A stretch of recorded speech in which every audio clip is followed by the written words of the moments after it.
Good evening and a very warm welcome to Oman Cricket Academy here in Al Amirat. The sun's setting here and the lights are on, and we are all set for an exciting two-match T20 series between home side Oman. They'll be taking on Goa, who traveled all the way from India with some talented group of cricketers, and wherein for Oman, it's a new captain, Vinayak Shukla, at the helm for Oman side. So both the teams with fresh, new, talented players, and they'll be looking for some good opportunities in these two T20 match series. And without wasting much time, let's head down to the center. We have got our own Pranav Mehta with both the captains and match referee for the all-important toss. Time to flip a coin here at the Oman Cricket Academy. Two teams looking to lock horns in a season opener. It is Oman versus Goa. With me are the two captains, Vinayak Shukla, the newly appointed stand-in captain for Oman. With him, it is Deep Rajgaonkar, the captain of Goa, under the watchful eyes of Empire Sajir. Vinayak, you have the coin? Heads is the call. Tail it is. Vinayak, congratulations. First game as a captain, winning the toss. What are you going to be doing? Thank you so much. We are going to bowl first. Any particular reasons? I think the wicket won't change any much, and once we have a score on the board, it will be more easy to make our plans. What is the number that you'll be happy to chase with? Anything under 150. What are we expecting from Vinayak Shukla? You're newly appointed as a captain, season opener. It's not gonna be about one individual. To be honest, it's gonna be all of us together, where you're gonna see all of us coming together, winning together, and learning. And everyone is gonna take the responsibility and the accountability of the game. The main motive now is to keep the Oman flag fly high. Certainly. Good luck. Best wishes for the match. Thank you. Deepraj, toss not going in your way. What would you have done? We would have been bowling first also because wicket looks pretty good. So while chasing also, it would have been good for us.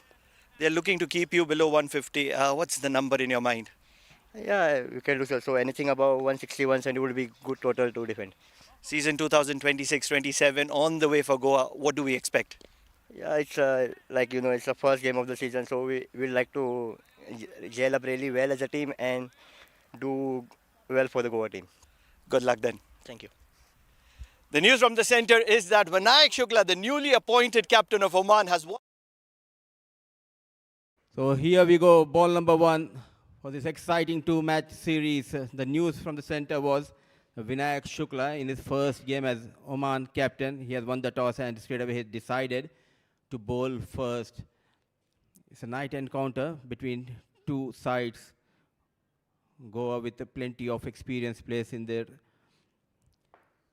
side, as well as when we talk about Oman, it's good to see Vinayak Shukla leading this bunch of talented players. Shah Faisal with the new ball. He started off really well. Tej Rana, the man in form with the bat for Goa. He had a good outing in the previous season back home in India, where he scored 4 T20 hundreds and he scored one big 150 over format. But what a start by Shah Faisal. The first one coming into the left-hand batter, the second one just moving away and got some extra bounce. And to talk more about this surface and more about the Oman players, is the local lad. We have got the food blogger, the social media sensation, Pranav Mehta, joining me in the comm box. Good evening and welcome into the comm box, Pranav. Wow, what a welcome. Unbelievable. It's so good to be back. Season opener, Goa versus Oman. Little wayward. We'll get 5 freebies. Not something that Faisal would have planned for, but unfortunate to be leaking those 5 free runs. This is what happens when you try to do too many things in your first over. He started off really well with an incoming delivery, then bowled an out swinger, then trying to fox the batter. By that incoming delivery, just lost his shape. So off the mark, Goa. Those 5 runs. Look at that. He was trying to come into Tej Rana, but no chance for the wicketkeeper, Pranav. No chance whatsoever. Way too wayward for his likings. Much better. Straight to backward point. Won't get any runs for that. Happens so very often in a season opener. You're trying to a little too harder than what you should have, and it ends up in 5 free runs. As a bowler, it's really tough, keeping in mind this is the first game of the season and conditions are a bit tough here in Oman. The temperature, though, it's came down, but still it's around 37, 38 degrees.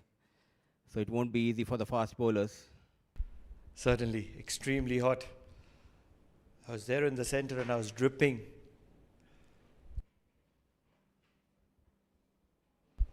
What a delivery.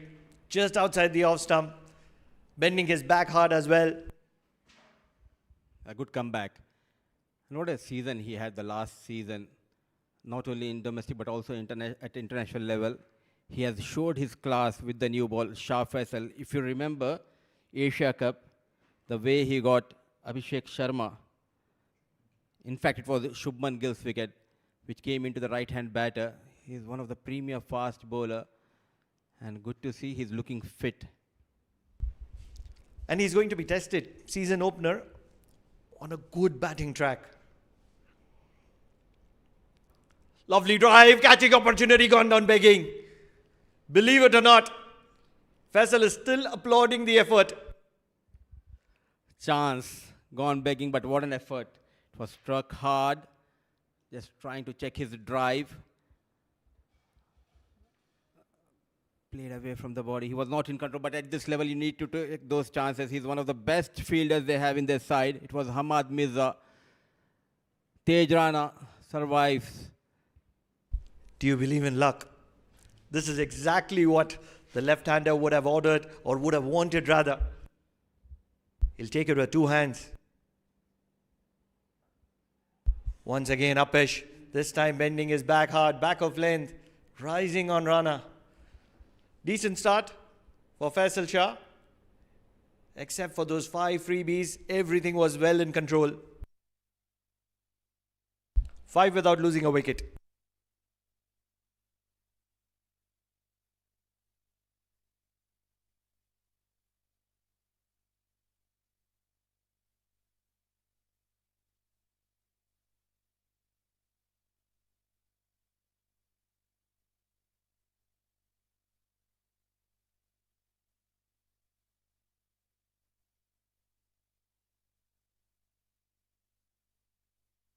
Mudipa, just as you would have expected, the left-arm spinner coming into the attack very early. You're almost a homeboy now. You're accustomed to it. Absolutely. The little dynamite, we call him Shakil Ahmed, the leading wicket taker in CWC League 2. And plenty of experience. He has got that art of taking wickets in the power play. Don't go by his size and his run-up. He's way quicker than what he seems to be. Rushes on to the right-hander. Interestingly, slip in position. There is a deep square leg and long off, attacking field. Just past the outside edge. First slip was interested for a very long time. Jatinder Singh, he holds on to those beauties, but not on this occasion. Goes past him and gets 4 runs as well. Not a bad way to open his account. Thinking left-arm orthodox, Shakil Ahmed. An early start for these two openers, just trying to adapt to the conditions.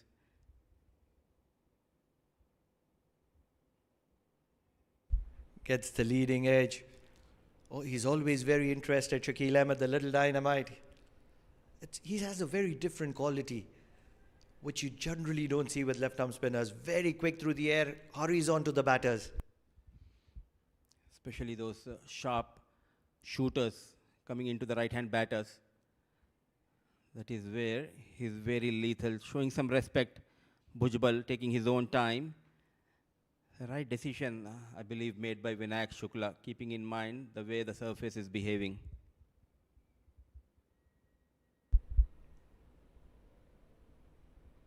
Slower delivery.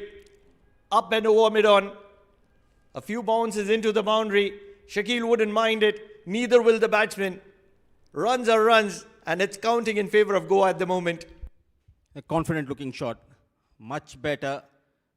A bit fuller. And look at that front foot coming out and The way he played that shot, he knows exactly where the mid-on was positioned, taking chance, and he has been rewarded with those 4 runs. Back to his area of certainty, the back of length area, and finishes off with a single. An expensive over from Shakil comes to an end. 14 without losing a wicket go up.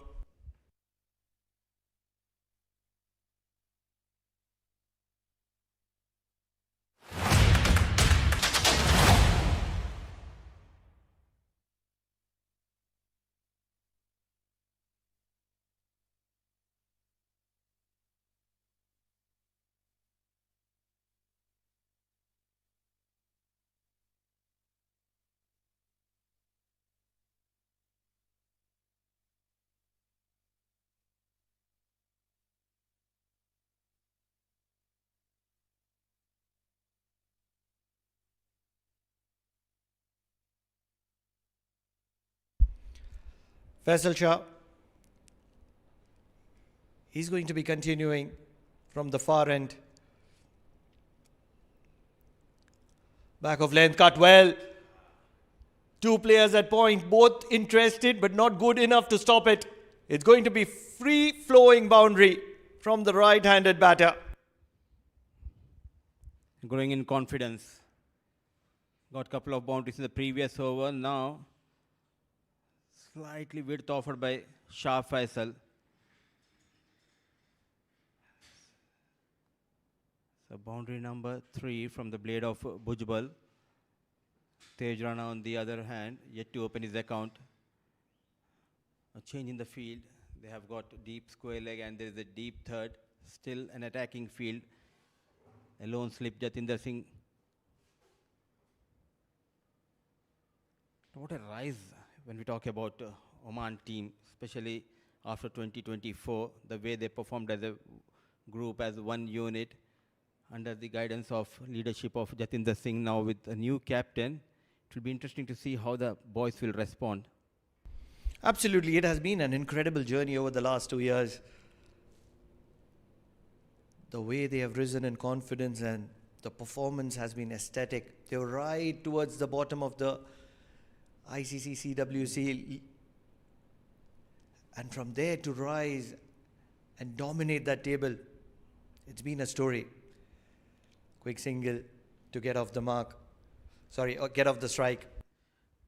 That reminds me of your favorite song, Rise Up. That suits this team, that song. The story is one which can get you a goosebump every time you listen to it. An entire transition. The world had written off Oman, and then to come back as warriors, as tigers, and pouncing on targets which were dominating the world at that point of time, and then to dominate them. It's been an unbelievable story.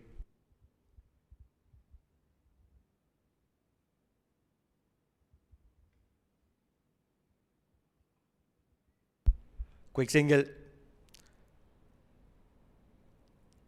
A little rusty in the field at the moment is Oman. Not known for fielding at that position, Hassan al-Wahab. Generally, he fields in the deep. Another youngster getting an opportunity, Hassan al-Wahab, who had a wonderful season with the bat. And the last couple of weeks, they played a couple of practice matches where he scored plenty of runs with the highest score of 90 in one of those games. So he's the batter to watch out for Oman when they came out to chase the target. But as of now, these two left-hand, right-hand combination, they are doing an extremely good job. Tej Rana and Bhujbal for Goa. Drives in the air, but no chance. Beautifully managed. Another boundary from the blade of Bhujbal. They complement one another, Bhujbal and Tej Rana. The class of Rana is being supported well by the aggression of Bhujbal, and at the moment Bhujbal is dominating the affairs in the centre. Inside out, never looking to keep it down. Right from the meat of the bat. For a moment the covers were interested, but just not good enough because there was a lot of power and timing was optimum. Sliding down the leg, trying too hard at the moment is Faisal Shah. Believe it or not, at the moment, Goa are dominating the affairs.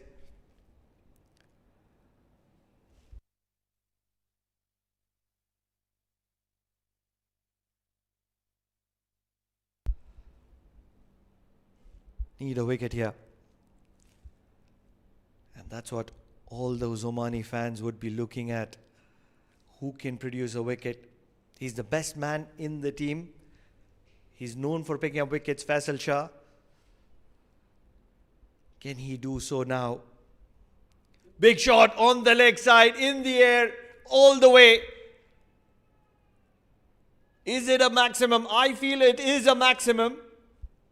What an incredible strike. Never looked like going all the way. And the ball has still travelled. Oh yes, it is. It is a maximum. Bhujbal is on a roll here. And at the moment, he is taking the Omani bowlers for a ride.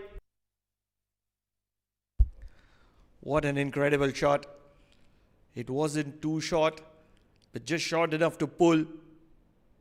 Got underneath it and never looked to keep it down. This is some excellent batting from Bhujbal.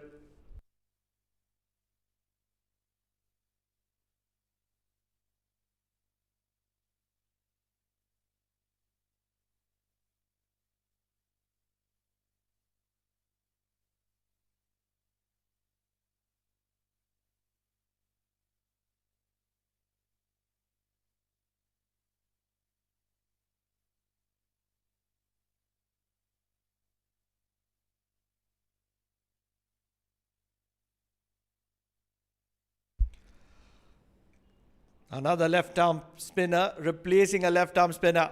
And it's early days for him, Shehzad. He's known for bowling with the new ball. For his domestic side, you haven't seen a lot of him in the national kits. Back of lane, in the air. I'm not sure how he was able to manufacture that. It's still going to go to the ropes for a boundary. I'm only waiting for the replay because this was an unbelievable shot. I'm not sure how he got the elevation for it.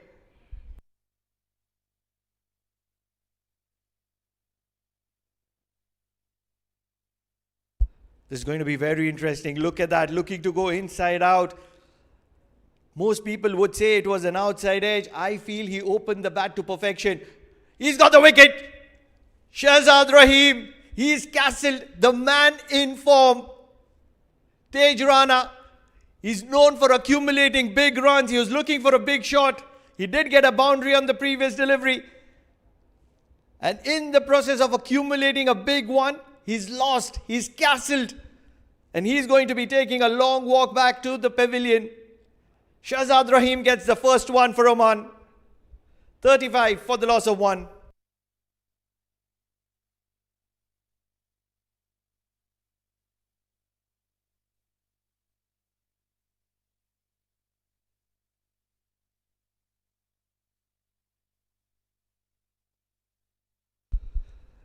Happy and content to be still pitching the ball up, Shehzad Rahim. You miss, I hit was the story that he wanted to tell the batter. Probably that stride might have just yorked him. Put him in an awkward situation. Wasn't the greatest of delivery, to be honest, but it has done the trick. Tej Rana, the powerhouse of Goa, is back to the pavilion.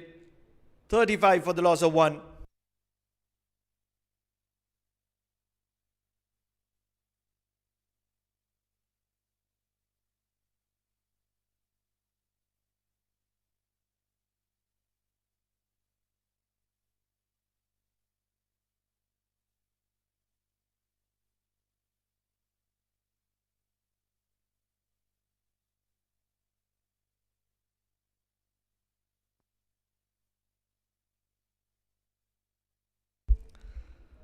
He's known for picking up wickets in a hurry. He's got one. That was the arm ball, inside edge. And a quick single to get off the strike. Deep Rajgaonkar, the captain, has a big role to play because the powerhouse of Goa is back to the pavilion. Can they continue the momentum? Because the man in form is in the center and he's going to be walking back. Shahzad Rahim is in a hurry here. I did mention that he's known for picking up wickets in a hurry, and he's got the other wicket. Babul, who was looking so good in the center and he was cracking some glorious shots, is going to be following his partner back to the pavilion. Second wicket down for Goa. And they are certainly in a little bit of a bother at the moment. A late inclusion in the side, and he is making a huge difference with the ball. Shahzad Rahim, and astute captaincy from Vinayak Shukla. What a change. Just 1 over for Shakil, gone for a couple of boundaries, and straight away he handed the new ball to Shahzad Rahim and responded to the call of the captain is Rahim. What a start for Shahzad Rahim in red and green jersey, representing Oman for the first time on the big stage. Both the openers are back in the hut. The man who was getting majority of the runs just lost his shape, Bujbal. So 36 for the loss of 2. And good to see that attacking field setup given by Vinayak Shukla, still slip in position.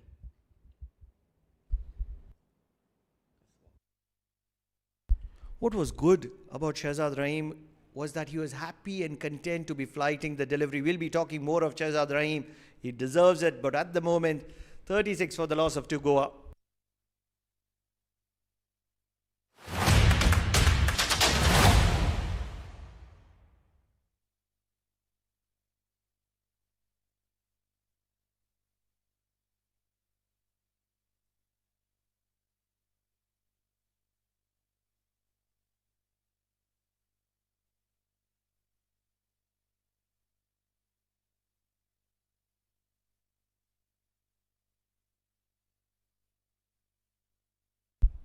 It is the little dynamite who is back into the attack. Wicket keepers are generally extraordinary leaders. I've seen that with my experience, and at the moment, Vinayak Shukla is doing the trick in the center. Shakil from far end. I think credit should be given to the man who is standing in slip, the former captain. Definitely he is helping Vinayak Shukla. He has got plenty of experience, Jatinder Singh. And it's always good to see he's backing a young captain. So far, things are in balance for both the sides. They have got runs on board, but the problem for Goa, both the openers back in the hut. And Shakil Ahmed, he'll be looking for his first wicket of this series. Kaswankar and Goankar, 2 batters out there in the middle. They need to stitch a big partnership. At the moment, they would want to take a little bit of time, but when you talk about Oman, it's a team that knows a little bit about transition. A captain being transitioned, Jatinder to Vinayak Shukla, and a left-arm spinner being transitioned. The little dynamite Shakil is producing another left-arm spinner on the other side. Cut well. It wasn't there, but he manufactured it to perfection. The ball will still win the race, in my opinion. And it's going to be a boundary at backward square.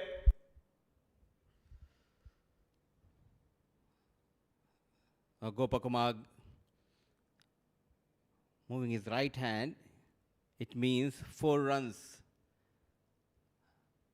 A valiant effort from Wasim Ali, but full mark should be given to Jiten Kumar Ramanandi. He was the one who was watching the ball very closely, and straight away he said, the ball just kissed the ropes. 41 for the loss of 2, off the mark with the boundary. Kaswankar using the pace provided by Shakil Ahmed. Played with soft hands, excellent running between the wickets. This is the beauty of an experienced side like Goa. It's not about boundaries in the power play, but they're also making sure to take those quick singles. Rotation of strike is very key. You're absolutely right. The experience, the extra experience with the red ball cricket, that makes a lot of difference. Slog sweep, protection in the deep, it'll just be a single.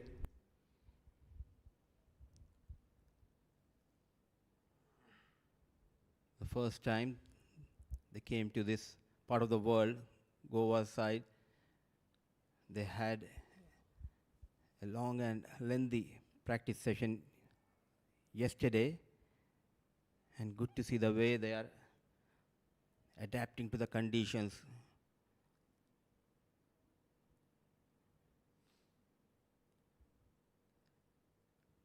Played with soft hands, using the bottom hand. Wrist comes into play. A couple of runs on offer.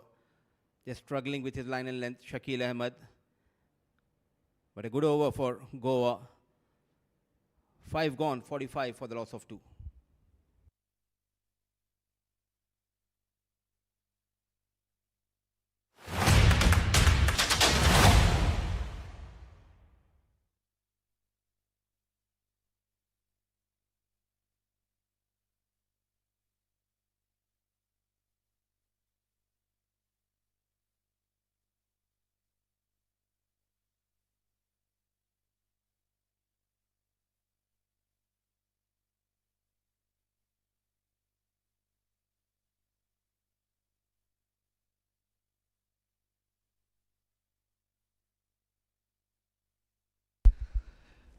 It's certain Shahzad Rahim is going to be continuing. Why not? 2 wickets in the previous over of his.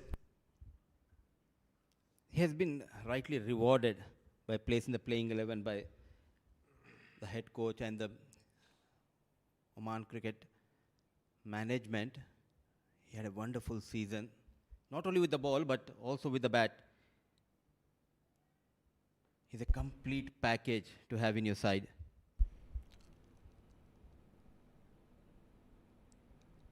Lovely delivery, another arm ball.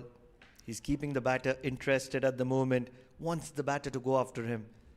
And that's so good because when you're an all-rounder, that you get that extra bit of confidence. You believe that even if you fail in one array, you can cover up with the other, and that's where you excel. Inside out, over covers. Opportunity for the fielder in the deep to cover it up, and he will keep it down to a couple of runs. Captain getting those couple of runs. A well-calculated risk taken by Gaonkar. Deliberately played in the air.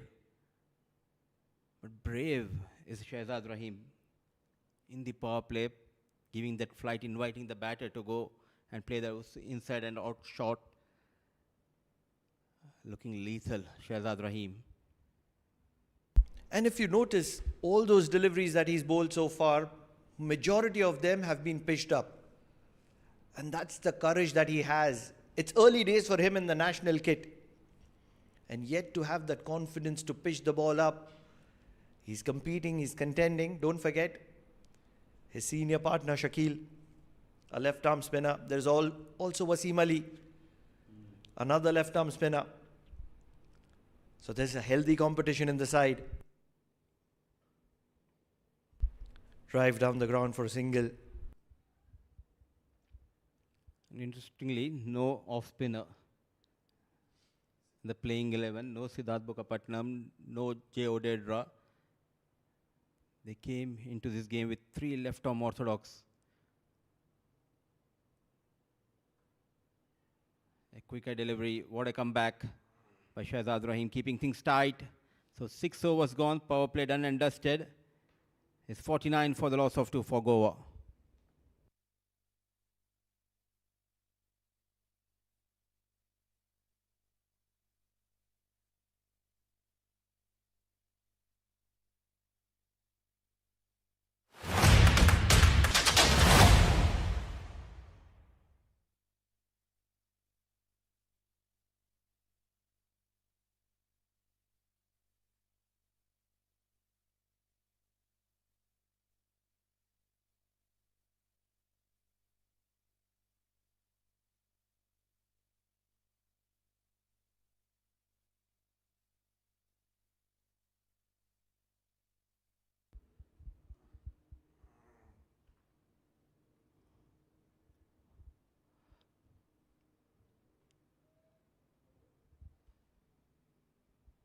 So 6 overs gone, 49 for the loss of 2. There is a change in the bowling from the far end. It's Jiten Kumar Ramanandi, known for his cutters and variations.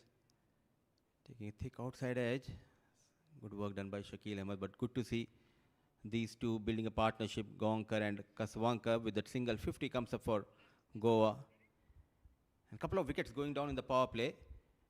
So both the teams are evenly balanced at the end of a power play. They started off really well with back-to-back boundaries from the blade of the right-hander. Then a catch was put down by Hamad Mirza.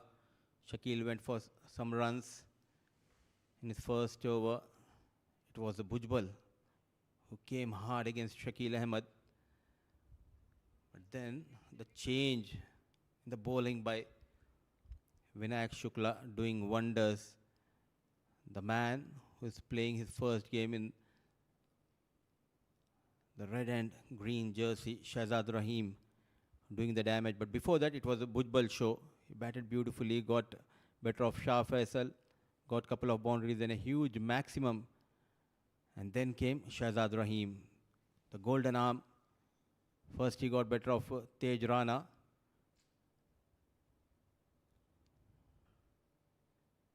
In the air, just away from the fielder. Jitin Kumar Ramanandi. He's a left-arm pacer, but he's very tricky with the ball in hand. Loves the variations.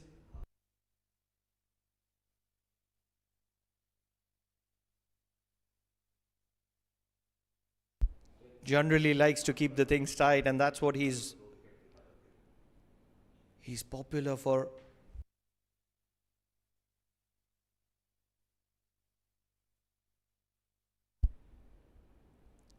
Just around 50 at the end of the power play. What do you think is going to be a good score on a wicket like this?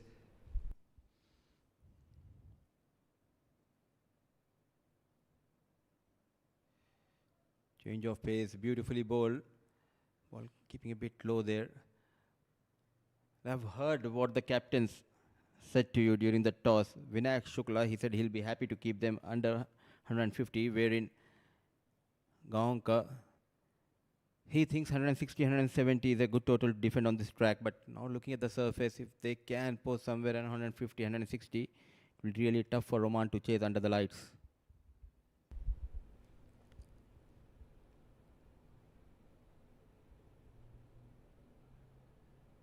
It's not going to be easy. Direct hit required. Direct hit not achieved. Wasim Ali or Shahzad Rahim, I beg your pardon. He's a live wire. Direct hit would have been mighty interesting. A slight hesitation between Prabhu Desai and Gaonkar. A great pickup and release by Shahzad Rahim, putting that extra pressure on the batter. Next 4-5 overs will be very crucial for these two sides.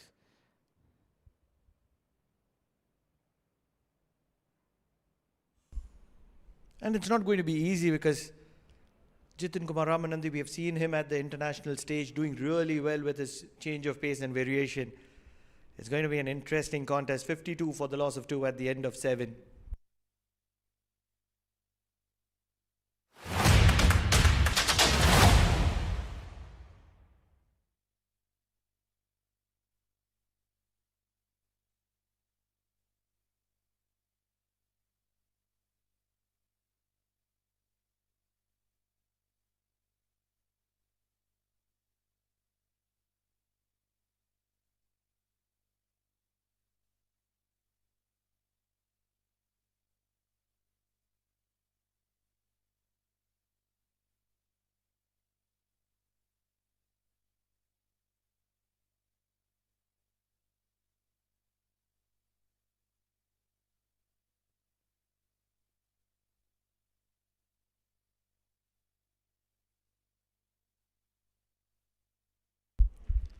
Shahzad Rahim, happy and content to be around the good length area, pitching the ball up and flighting the ball as well.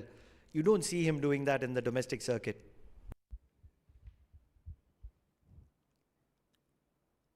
As a player, you always want to develop a new skill. And now being a part of the national side, under the guidance of Mr. Sulakshan Kulkarni, you always expect the players to learn new things. And rightly said by you, in the domestic season, we have seen him bowling those quicker deliveries or keeping it outside the off stump. But now he's looking to take the wickets. He's attacking those stumps, not playing with that length, but variations has been key throughout this spell. Once again, in that danger area. Not very certain as Goa at the moment. And what a contest this is. On one side, Shahzad Rahim has got 2 wickets. On the other side, Suyash Prabhudesai. You've seen him in the red kit as well. What do you reckon? What do you reckon that red kit?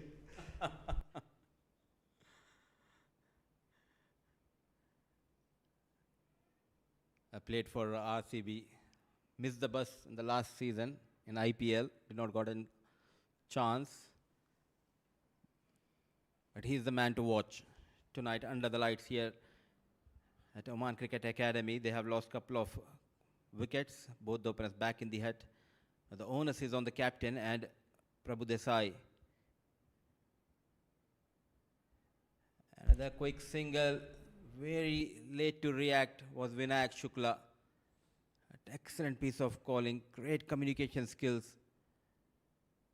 The call was loud and clear by Gaonkar and well responded by his partner Prabhu Desai.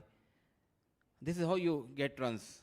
Though it's a shorter format, Pranav, but still the key is to rotate the strike. Direct hit would have been very interesting. Though it was far away from the direct hit. A single to long off.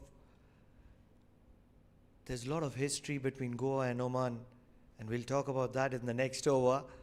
8 overs done, 58 for the loss of 2.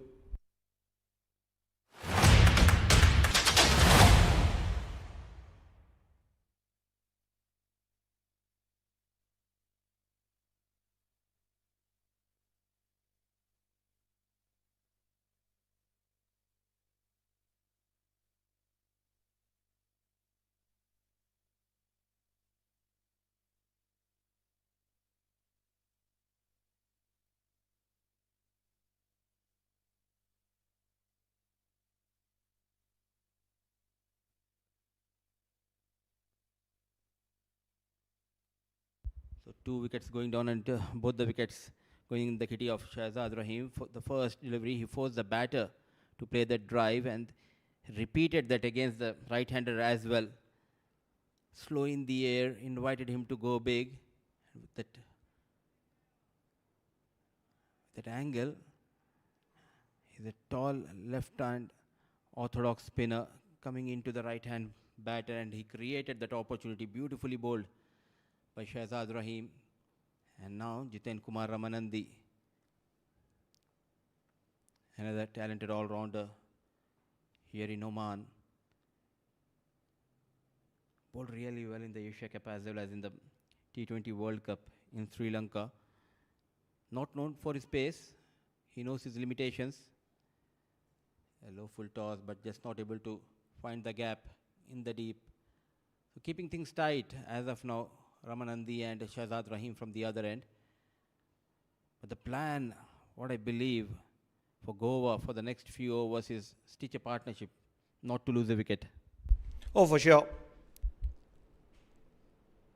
Deepaj Gaonkar, the captain, is in the center and he's partnered by Suyash Prabhudesai. 2 backbones of the Goan cricket team when you're talking about the batting. 2 powerhouses, a lot of experience behind them.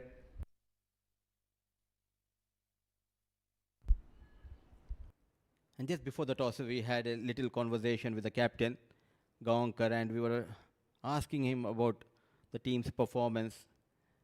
We're discussing about the last season, but he took us way back 25 years ago. That was the last time Goa made into the knockout stage of a Ranji trophy. And good to see the captain knows the history about his team. And he does have a lot of expectations. He believes that 2026, 2027 is going to be the year.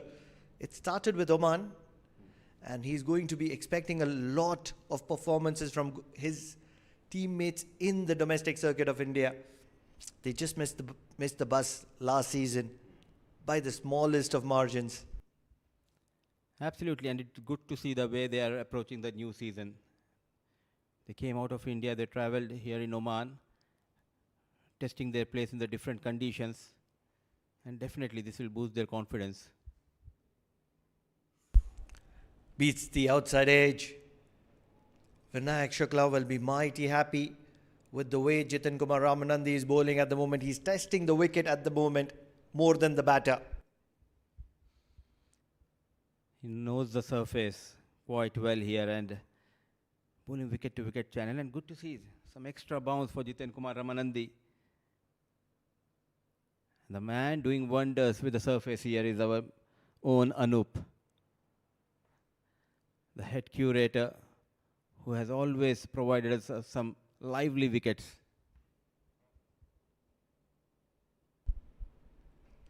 Dancing down the track, thumb down the ground for a single. 61 for the loss of 2 at the end of 9.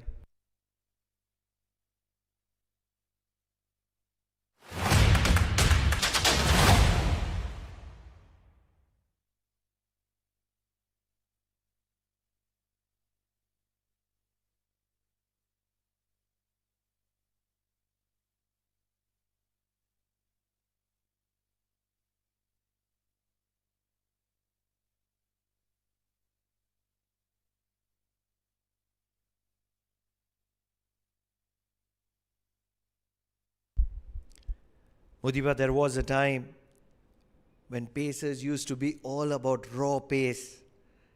And now is a time when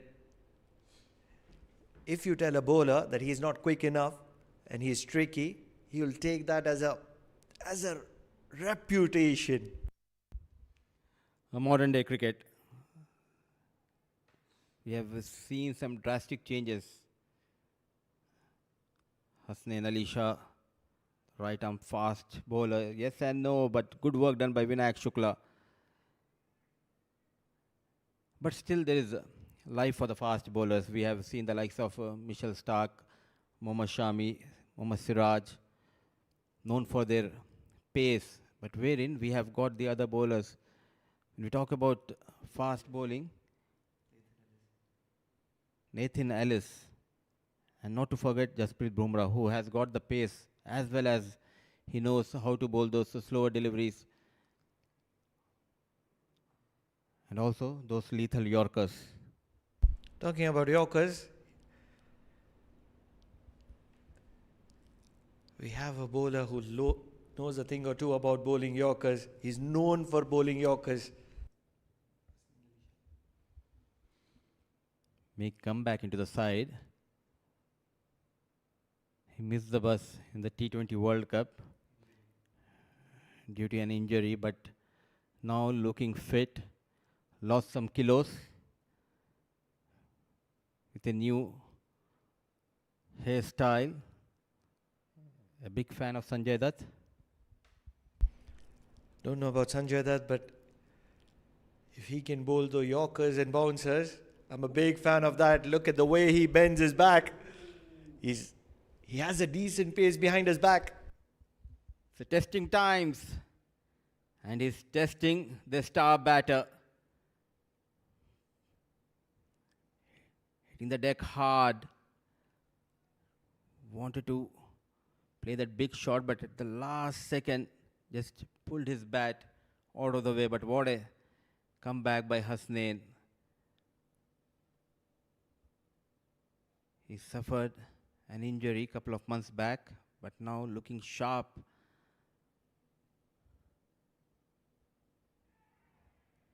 Is he convinced? The finger goes up. The big man, he departs. Hasnain Ali Shah. What a comeback into the national side. After 4 or 5 months, he got an opportunity and straight away got better of Prabhu Desai. Trying to be cheeky, trying to play that scoop shot. Just lost his shape. Might have got a little bit of glove as well. Suyash Prabhu Desai. Lot of expectations. Not able to deliver on this occasion. The spongy bounce of Hasnain Ali Shah doing the trick. And Vinayak Shukla was never going to be missing out on that.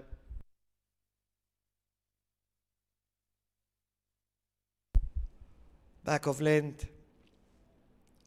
And not much that the wicketkeeper had to do. It was that spongy bounce, getting probably a little bit of glove. Could be a feather of the bat as well.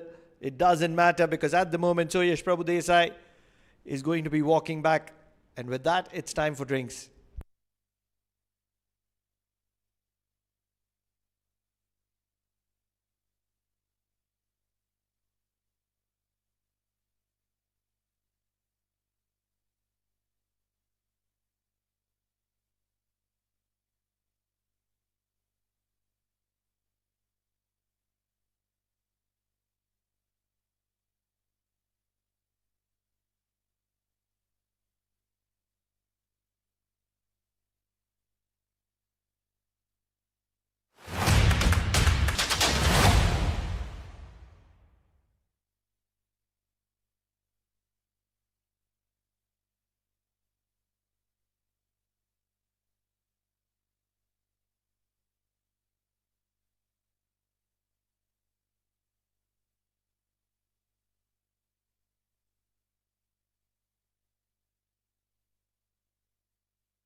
Three wickets down at the moment. The latest victim, Suyash Prabhu Desai, got behind the stumps, trying to be a little cheeky. With me, Mudassar Ali Qureshi. Hard to call him a guest commentator because he's more home than me.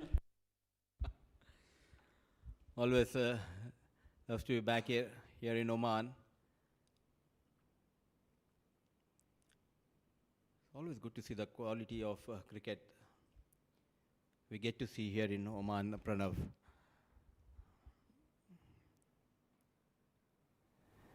And kudos to Oman Cricket Board, the way they have handled the pressure. It was a tough time from 2024 to 2025, but they came out with flying colors. It's a new batter. Now Kaswankar, he arrives at the crease. It will be a left and right hand combination, but I think this wicket clearly belongs to Jiten Kumar Ramanandi because he created that pressure. Those boundaryless over from Jiten Kumar Ramanandi, and good to see Hasnain Ali Shah. He forced the batter to play that shot, not giving an inch to play those big shots, and all of a sudden, Prabhu Desai, trying to be cheeky, lost his shape. The kind of variety that is available with Oman, that's what makes Oman special. If you talk about Oman cricket team, you have to be talking about Oman cricket team as a bowling unit. That's how they're recognized. Cut pretty well. Looking for the second. Don't think they will get it. Faisal Shah is pretty quick in the deep. Halfway mark, 63 for the loss of 3.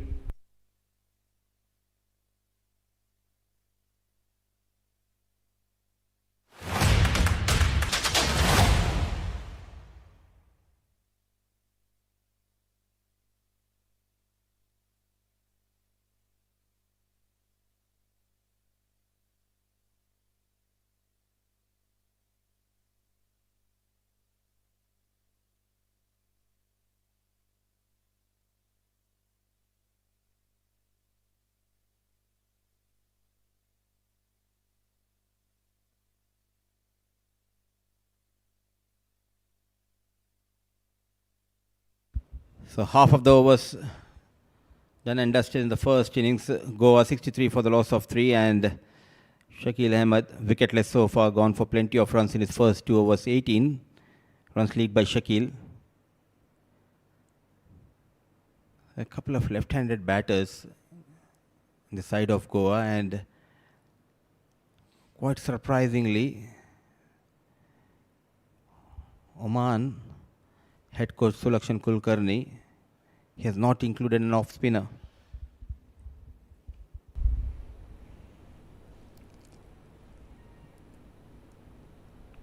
You're pretty much right there.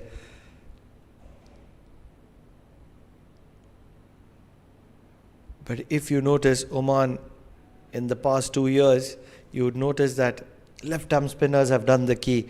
And every time there's a left-hander, there is obviously Jitin Kumar Ramanandi, Faisal Shah, Hasnain Ali Shah. They do the job with the left-handers. Excellent running between the wickets. He knows exactly where the fielder was stationed. And talking about the head coach Sulakshan Kulkarni, and it's good to see what I have noticed the last few months, even in the CWC League 2 games, he always makes sure to take the play out from the comfort zone. Yes, couple of left-handers, but he trusts his left-arm orthodox spinners. Shahzad Rahim got better of a left-hand batter. Yeah, I totally agree with you. In the T20 format, if you can stick to the basics and do the things right, you will get those results. Slog sweep, straight to deep square leg for a single. As of now, the first half of the first innings, Oman has done fantastic, especially against a team which comes from the richest cricket board in the world, which has probably the best domestic structure in the world. I think Oman has done fantastic. They appreciate they should be given the kudos.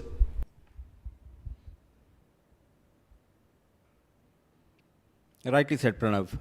The first 10 overs, yes, they got those 3 big wickets, but what matters is that how they are going to end this first innings. Still plenty of batting left in this Goan side. The captain take his own time. 16 of 22. Kaswanka just arrived at the crease, finding his ways to get those runs. So far, a boundaryless over from Shakil Ahmed. Slow in the air, cuts hard. Excellent effort. Wasim Ali, the rescue ranger, pouncing like a cheetah and saving some runs. 11 overs done and dusted. 68 for the loss of 3.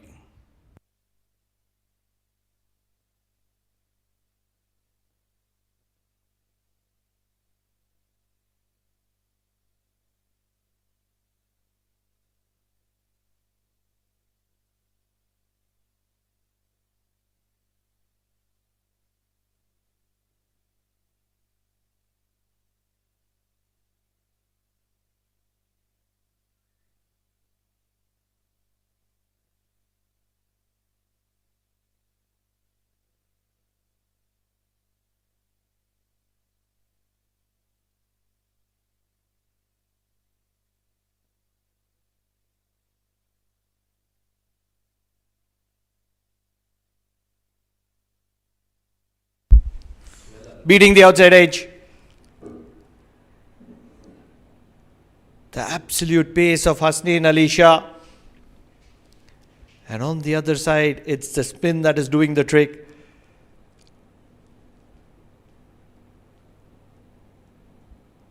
Really get a feeling that Goa are trying to force the proceedings at the moment, and it's not working in their favour.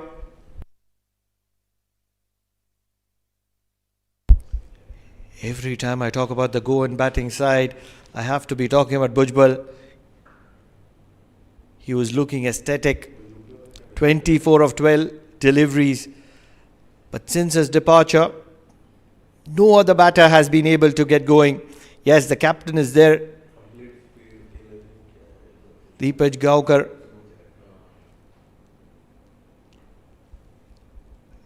They have a little bit of depth in the batting as well. Yash Kaswankar is in the middle. There's obviously Darshan Mishal, Mohit Redkar. Slower delivery, cut straight to backward point. Oh, they're going for the second. This could be mighty interesting. Directed, it is! Empire not really interested. On the first visual, it looked mighty close. That's exactly what direct hits are supposed to be.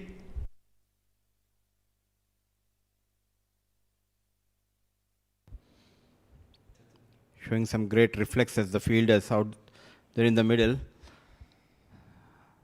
With a direct hit, definitely they have created a doubt in the minds of these two batters. Now they will be very cautious while taking those quick singles.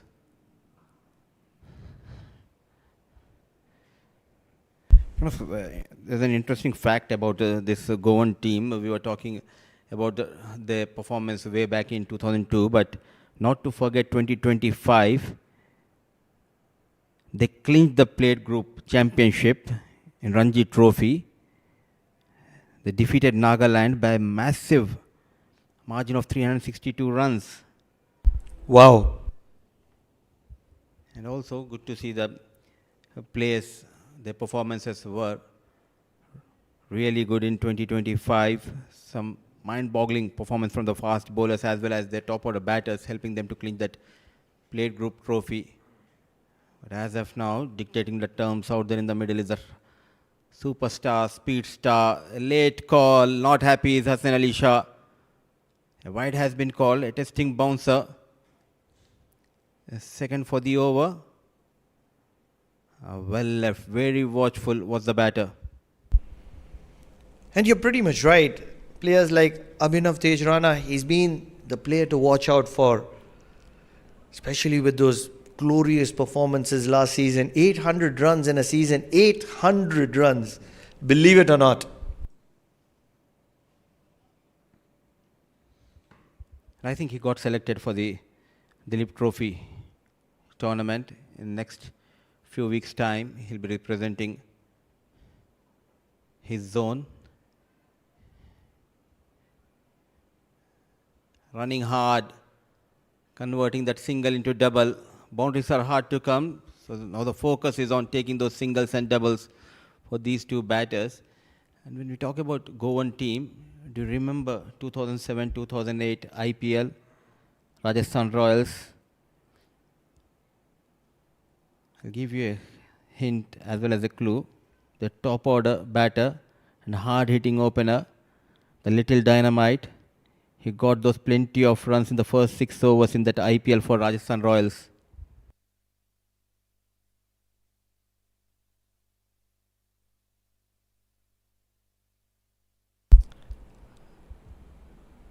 Trying to be cheeky won't work in the favor of the batter, but he'll be still rewarded with that extra run and an extra delivery. I'm not able to get his name right. I think it is Swapnil Asnodkar it is. I was not sure about his second name. Swapnil was something that I got right.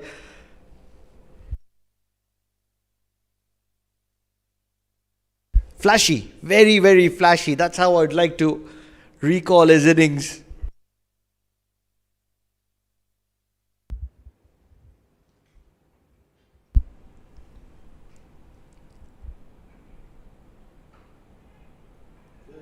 Looking for a wicket here is Hasnain Ali Shah. He's pumped. He's feeling the heat of Oman at the moment. And that's where it's going to be. 12 overs done, 75 for the loss of 3.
Shakil Ahmed.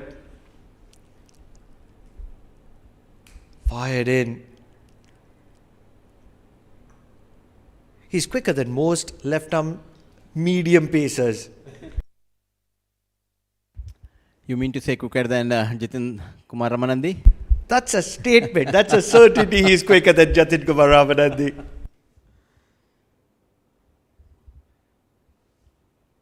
Jitin Kumar Ramanandi, who likes his slower deliveries. Shakil Ahmed likes his quicker deliveries. Two players who live in two different worlds. Well guided. Just past third. Faisal Shah will be tested here. I don't think he's got that. It's still going to be getting to the boundary. Brilliant shot. Brilliant guiding the ball. Just past the third. That's the experience he has, Gaonkar, using that pace offered by Shakil Ahmed. Looks a bit ordinary today with the ball, Shakil Ahmed.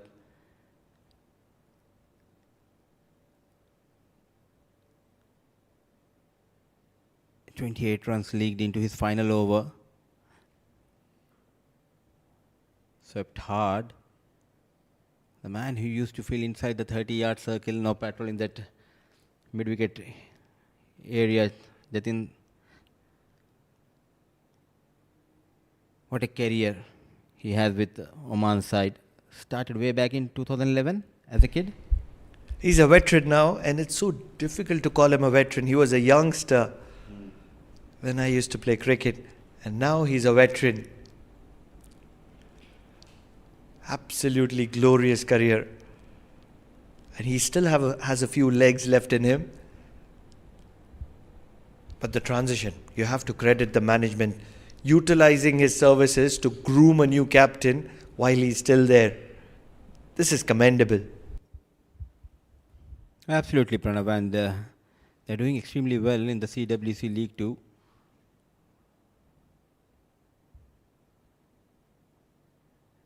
It's a brave move because you're in the mid of the tournament. You're at number 4 position, and the top 4 gets the direct entry, and they'll retain their ODI status. And during that phase, they have opted to go with a new captain. Swept nicely. A poor effort from the fielder. Should have been stopped. Nevertheless, excellent looking shot.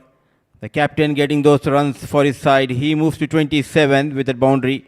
13 overs gone. Wicketless tonight. Shakil Ahmed gone for 34 runs in his 4 overs. Goa 86 for the loss of 3.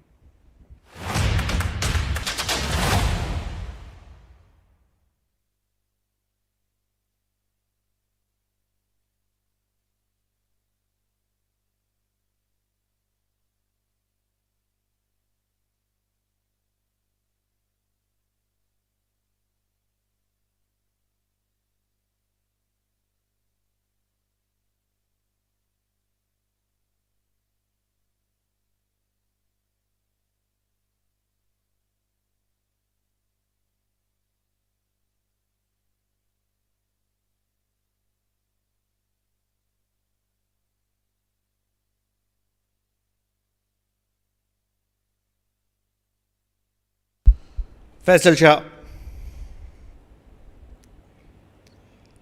Back of length, thumped towards cover. Brilliant fielding. I think it is Hamad Mirza.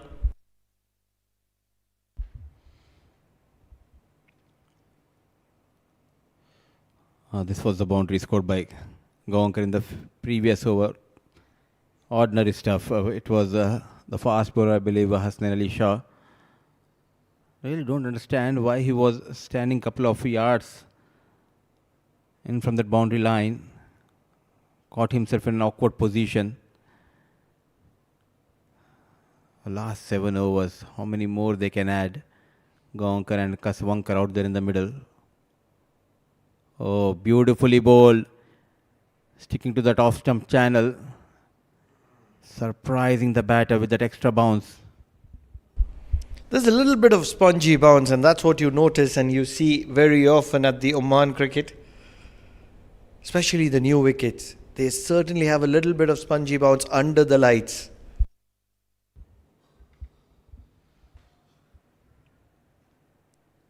Rightly said, Pranav. And as a fast bowler, you have got that advantage. If you can bend your back, hit the length hard, then definitely you can ask some serious questions to the batters. Get very close to the body. Another single. They have some rich resources when we talk about the fast bowling department of Oman. They have got the likes of Muhammad Imran. He's not in the playing 11, but yes, he's with the team. A lookalike of great Shoaib Akhtar, Muhammad Imran. But as of now, in this game, they have went with three fast bowlers: Jitain, Hasnain, Ali Shah, and Shah Faisal, and three left-arm orthodox. So coming out with a plan, Oman side. They have got plenty of batters in their lineup. Catching opportunity, not really. Over mid-off, a few bounces into the boundary. It was the slower delivery and the batter getting to the pitch of the ball to make the most of it.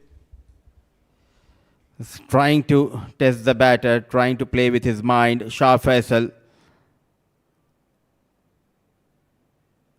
But clever is the captain, Gaonkar. He anticipated that fuller delivery and nicely managed to keep it away from the reach of Hasnain Ali Shah. Slowly moves to 31 of 30 deliveries.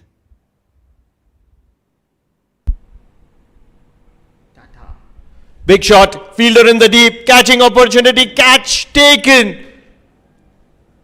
For a moment, I thought that he's going to be going into the ropes. Not really sure of the fielder. I think it is Shahzad Rahim, and he can do no wrong today. It's his day. What a game he is having. Hero with the ball in the power play. Now, superb in the field. The danger man, he departs. What a comeback by Shah Faisal. Gone for a boundary. Very next delivery, ball that bouncer. He forced the batter to play that pull shot. And it was a longer boundary towards the deep square leg region. What an excellent delivery, just not able to find the middle of the blade. The tall Shahzad Rahim. Calm and composed. A deep square leg. A brilliant catch. Wicket number 4 goes down. The captain departs for Goa. Shah Faisal strikes for the first time, but beautifully bowled, Pranav. Incredible. 4 wickets down. With just less than... just around 6 overs to go. They'll have a lot of work to do. The captain is back in the dugout, and that's where they'll need the tail to wag.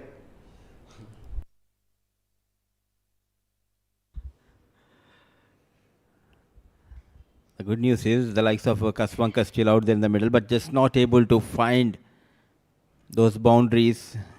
Now he has been joined by Missile. Another left-hand batter, Pranav. I thought there were just a couple of batters, but we have already seen 2 left-handed batters. Now the third one. A Missile on strike for the first time in this game. Shah Faisal runs in. Guided to third for a single. Lefty is the new trend.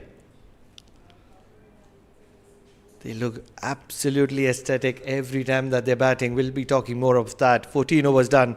92 for the loss of 4.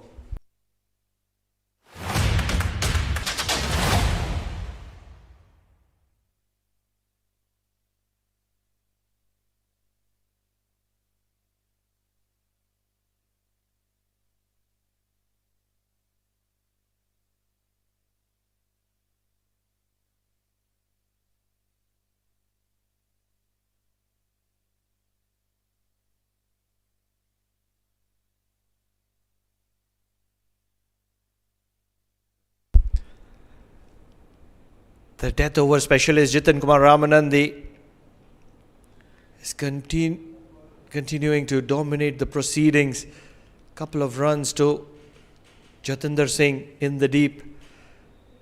Mighty impressive with the way Oman has performed today, especially with the way they've controlled the things against a very, very experienced, in comparison, Goan team. They did a lot of homework, especially last couple of months were really tough for the players. As you know, the conditions are not easy, but the coach made sure, no, you need to train hard for the upcoming season. And if you train hard, then definitely the results will favor you. And we can see the fitness level, especially of someone like Hasnan Ali Shah, the likes of Shakil Ahmed, the likes of my fellow co-commentator Pranav Mehta, has gone up. Another delivery going outside the wood of the batter. Throughout this spell, he troubled the batters, not only the left-hand batter, but also the right-handed batters. Wicketless, but very economical, Jiten Kumar Ramanandi. Lovely. Extremely effective. But just to keep the topic interesting, I really feel that probably something around 130, 140 will still be interesting, considering that the Goan attack has a few tall, lanky pacers, and they should extract a decent amount of bounce in this wicket. Oh yes, and yesterday we saw a couple of tall, fast bowlers in the practice session bowl really well. If they can achieve 140, then it will be a good contest between these two sides, and it will all depend on the openers of Oman, the likes of the former captain Jatinder Singh, Hamad Mirza, no Amir Kaleem in this side. I assure you that those are the regulars that you're expecting the performances from, just over the bowler. Should be a single, and that's where it's going to be. But I'm looking forward to Hasnain. I'm looking forward to Zikaria Islam, Wasim Ali. Those are not the regulars, and I'm looking for big, explosive performances from these players whom we haven't seen on a regular note.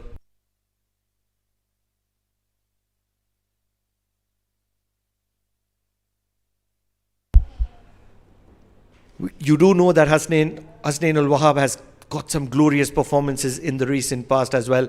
Oh, directed! Missed by the merest of margins. That would have been very interesting, and a desperation dive from the batter as well. This is what the wicket means for him. Not once, not twice, but the third time they were lucky. Well fielded, putting that extra pressure. The fielder at the point position, I think it's the 12th man, Sanju Sajeev. Is he Sanju Sajeev? I think so.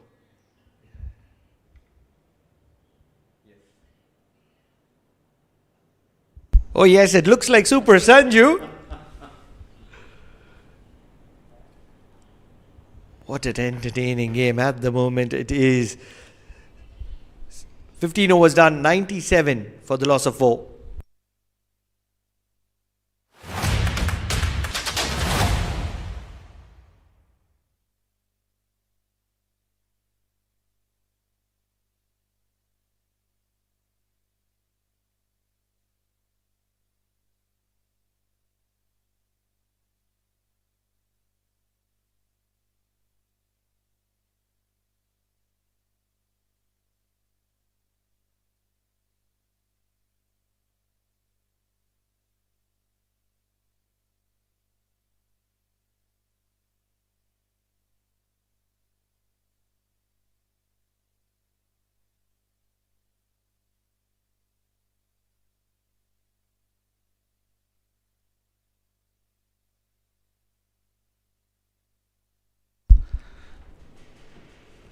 Faisal Shah. Quick single. This has been the highlight of this innings of Goa. Quick singles and running between the wicket. They have taken some calculative risk by taking those quick singles. Playing together for a long time, it will always benefit you. this is what happened in the previous over. Look at that excellent pickup, just not able to target those stumps. Sanju Sajeev, one of the terrific fielders we have here in Oman. We call him Super Sanju.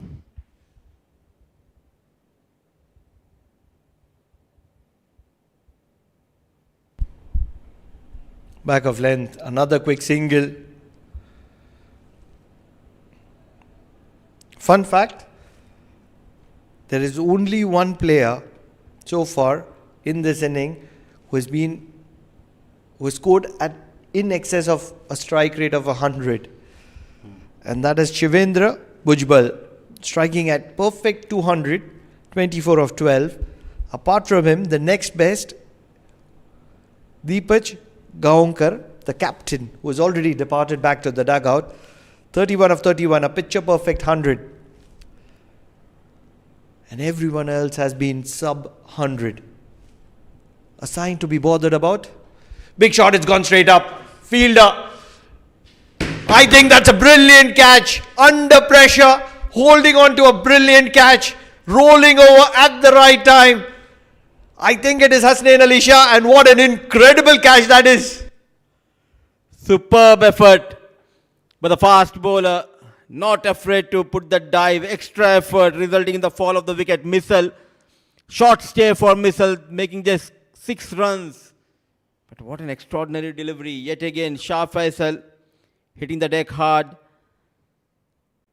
bowling his final over. And he has been rewarded by a wicket, half of the side, back in the hut. A well-tested bouncer. He forced him to play that pull shot. Not in control, but in control was Hasnain Ali Shah, watching the ball, all eyes wide open. A wonderful catch taken by the fast bowler. That was the end of Missile. This is what happens, Pranav, when you train hard in the off-season, when you take care of your body. When you're fit enough, then you're not afraid to put that extra dive as a fast bowler. When you train hard in the 45-degree temperature, you get the results when it is show time. Kudos to the management. And at the moment, Goa is in a bit of a bother.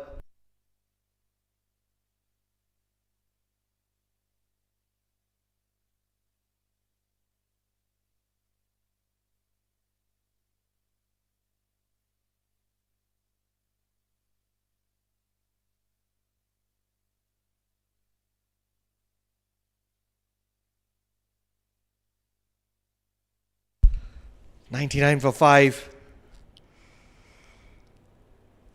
Oman has managed to keep things tight. Faisal Shah still firing in. It's his final over.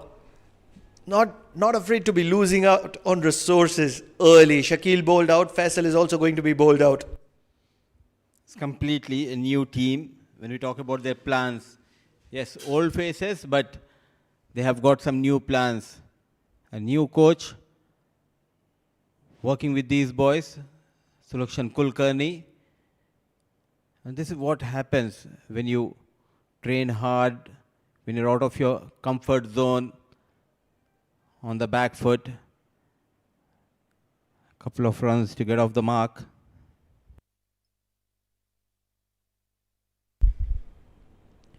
With those couple of runs, it will be the 100 for Goa. They still have a little bit of time left in this game. They need to accelerate in the remaining 4 odd overs. They need to find the boundary at regular intervals. It's the need of the hour at the moment.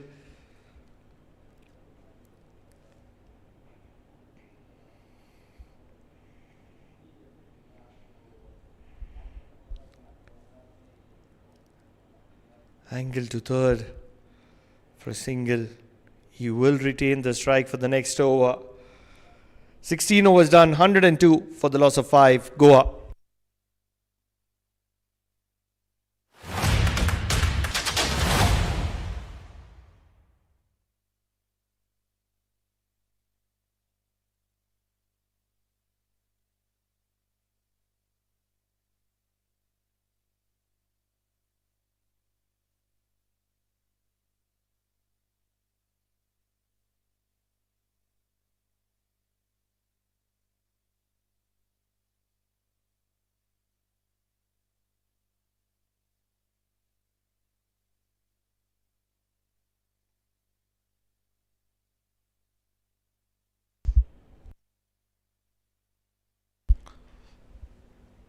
Shahzad Rahim will be coming back into the attack.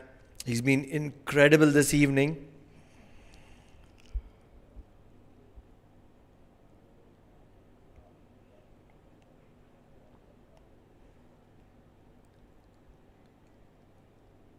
Quick single to rotate strike. 3 overs, 2 for 15, and that catch at deep square leg.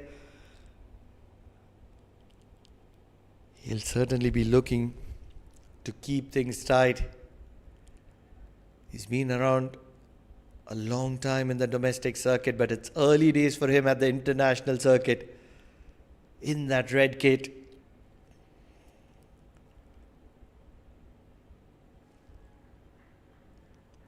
One thing is certain, you don't want to be going on the back foot to Shahzad Rahim. He's tall, and even though he pitches the ball up, there is still a lot of bounce that he obtains. Fires it in. Decent bit of fielding keeps it down to a single.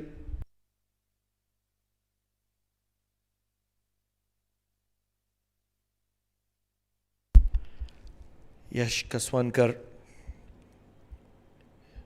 He can strike a big ball. He's known for it.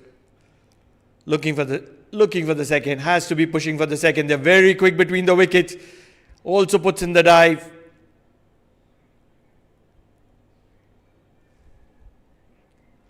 This is very good running between the wicket from Goa. Yash Kaswankar and Vikas.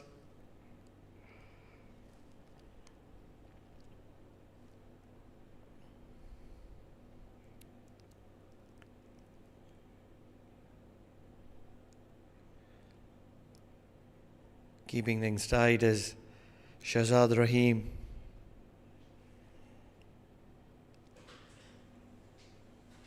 Directed would have been very interesting on that occasion.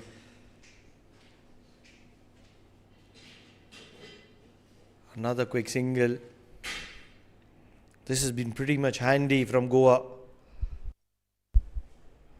17 overs done, 107 for the loss of 5.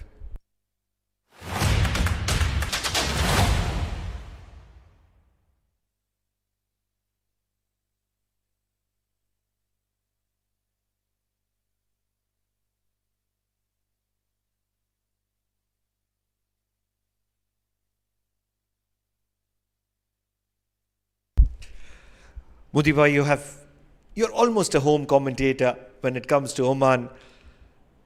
It goes without saying that Chitin Kumar Ramanandi and Hasnain are going to be bowling the final 3 overs. But do you think, under the circumstances and situation, it's a right strategy implemented? Time will tell, Pranav, but it's a new team under the new coach, and they're trying some new things. It's kind of a thinking out of the box by completing the quota of the likes of Shah Faisal, Shakil Ahmed, who used to bowl the death overs. But now Hasnan Ali Shah has given the job to finish the innings with the ball. A beautifully bowled, loud appeal, but that extra bounce, I think that helped the batter. So far, things has been kept under control by Oman side, but last 17 deliveries, they can get another 30 odd runs. 140, 145 will be a good total to defend.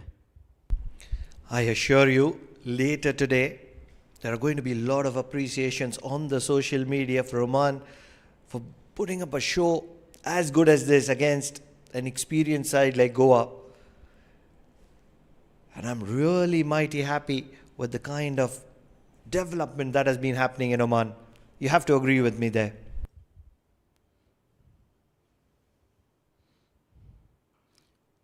Taken! There you go. The man is Shahzad Rahim. A terrific spell. Now showing some courage to put that dive. A wonderful catch taken by Shahzad Rahim to get rid of Kaswankar.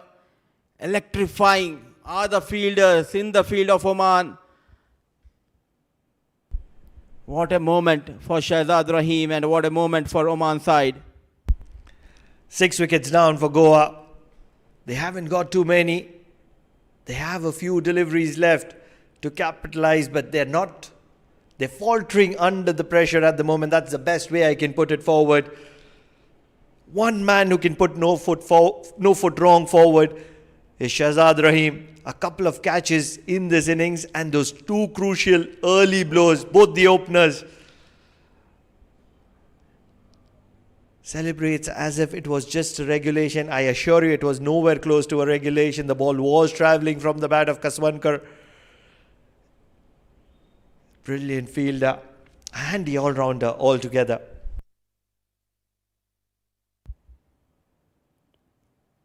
They're known for all-rounders here in Oman. We have plenty of them, the likes of Jiten Kumar Ramanandi, even the fast bowler Hasnan Ali Shah. He can bat. Now adding Shahzad Rahim to this side gives that depth in their batting order. But so far, not only the fielding but also the bowling has been up to the mark. And good to see the likes of Hasnan Ali Shah looking lethal with the ball. He's making a comeback after an injury. You're forgetting another left-arm spinner who was making the headlines last season. Do you remember him? And his highlight was that he played a cameo against UAE. Nadeem Khan? Nadeem Khan, for sure. I think he's not fit and he's not in this side playing these couple of T20 games against Goa. But they have an army of left-arm orthodox here in Oman. Not to forget Mujibur Ali. Mujibur Ali, Wasim Ali. And Mudassir Ali in the combox. Certainly, a lot of Alis. But left-arm spinners has been the strength of Oman. Bounce up, brilliantly played. Never looked to keep it down. And that was the secret behind that boundary. Excellently executed. Right over the wicketkeeper's head. The safest area to play that shot. Tried to go hard in his first couple of deliveries, Redkar. But now, smart enough to use that bouncer. He was ready, Redkar. Well executed, waited and played that ramp shot.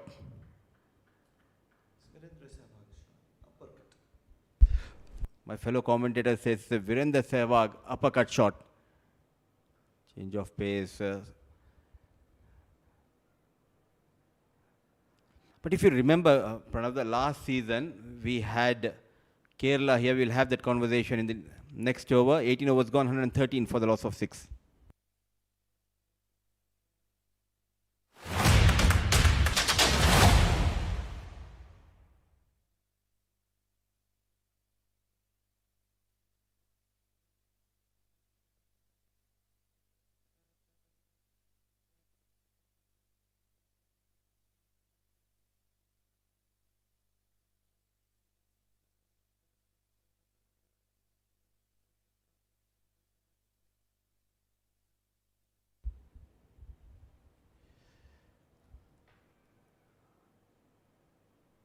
This will be the over for Goa. They need to capitalize.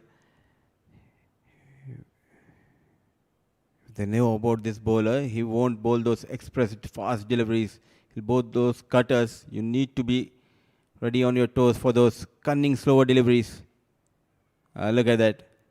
Committed a bit early, not offering much pace. Now talking about the previous season, they started the season playing few matches against touring side, came from India, Kerala side. They struggled in their first game against Oman. The very first game, Oman got better of Kerala, but they bounced back. They understood the conditions. And after that, they never looked back. Can we expect the same from Goa? I'm not sure about the T20. It is a day's game. What a shot. Towards mid-wicket. But not long enough. As lovely as the shot was, didn't have the legs and it's going to be caught in the deep. Another wicket falls for Goa. They faltering under pressure and they're just not able to accumulate runs when it matters the most. Very economical throughout this spell. Ramanandi rewarded by a wicket, bowling those cunning slower deliveries. And the batter departs, trying to go big. Was taken in the deep by Hamad Mirza. It's 114 for the loss of 7.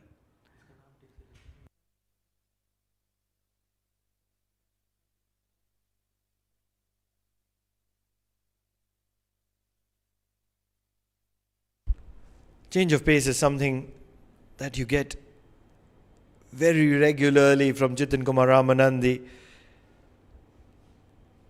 Not very easy to go after him. Loves his variations.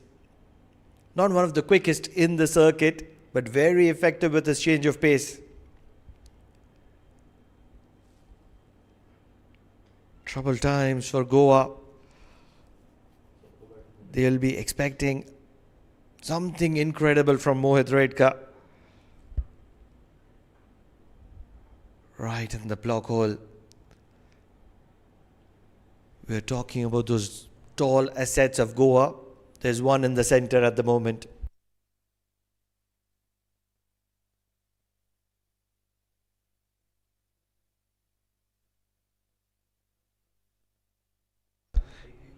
Hiram Parab.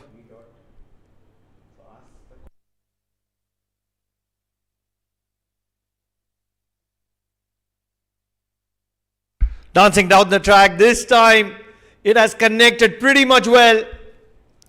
We needed a cameo from Mohit Redkar. He's exactly doing that. The question is, can he continue? Because they need few more of these.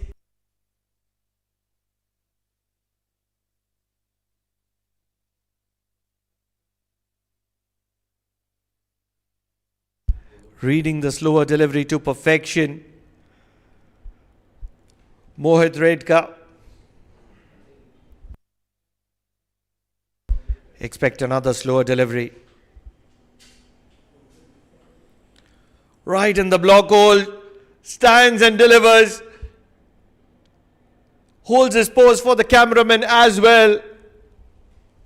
Believe it or not, towards the end, when it matters the most, at the moment, it is Mohit Redka who is standing tall and he is delivering well as well. What an incredible stride, straight back. The bowler, and that's the best area to strike in, especially when you have the kind of power that Mohit Redkar has. Just 7 deliveries remaining. 125 for 7. Can they get 15? Can they get that psychological mark of 140 under their belt?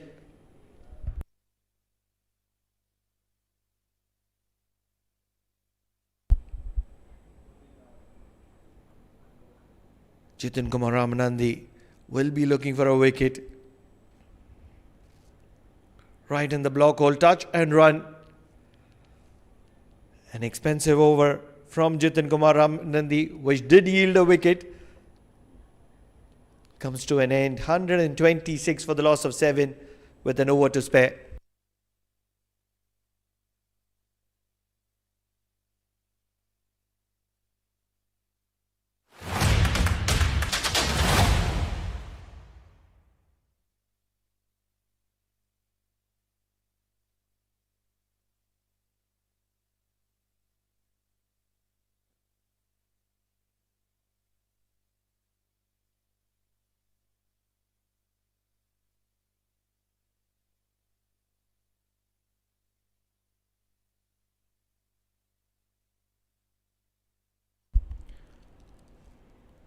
$126 for the loss of 7, 6 balls to spare. It's a no-brainer. Hasnain Ali Shah has the ball in hand. He's known for his bouncers and yorkers. Full toss. Struck pretty much well. Never a fielder in the world at that position.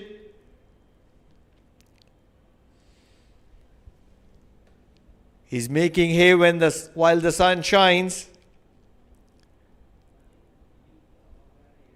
These final blows will be haunting Oman. They were in control of the game for majority part. Is Goa taking it away from them? They certainly have the cushion. They've done well for almost 18 overs. Slower delivery once again. Back past the bowler. Not timed well. They have to be pushing for the second. They will get that second. This is very good running between the wicket by Goa.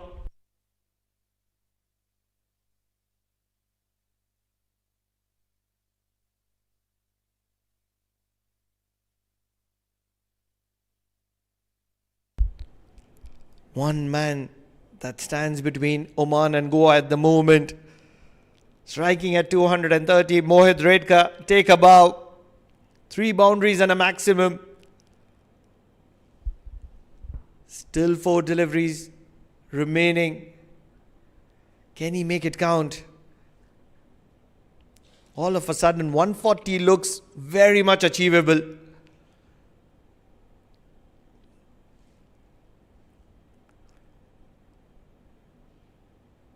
Taking his time at the moment, catching his breath, Mohit Redka.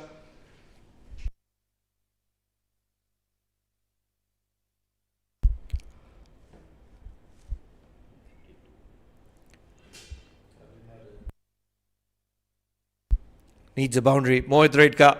Slower delivery. It's gone high up in the air. Fielder coming underneath it. Oh, he's put it down. Mohit Redkar is riding on his luck. And everything is working for Mohit Redkar at the moment. Goa will be mighty happy and excited to see Mohit Redkar still in the middle with 3 balls to spare. What a little cameo from Redkar.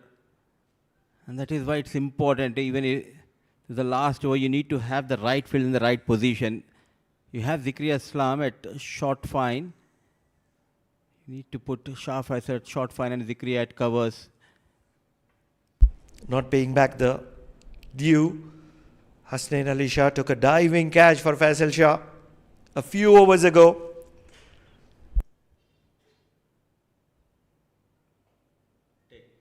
Another opportunity. This time he's not going to be making a mess of it.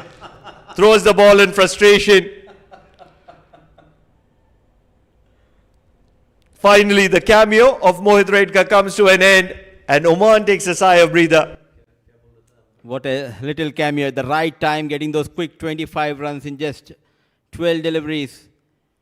134 on board. What a game he is having. Hassan Ali Shah, sharp in the field. Now lethal with the ball. 3rd wicket for the fast bowler. It's 134 for the loss of 8.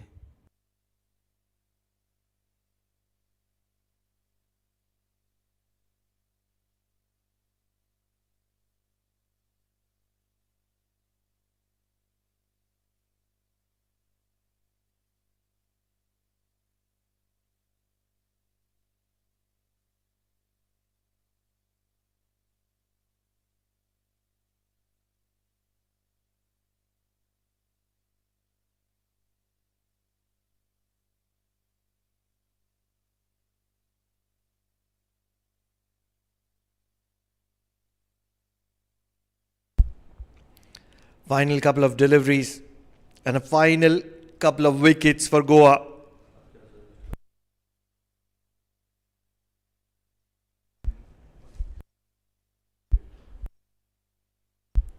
Back of length. It's going to be a dot ball.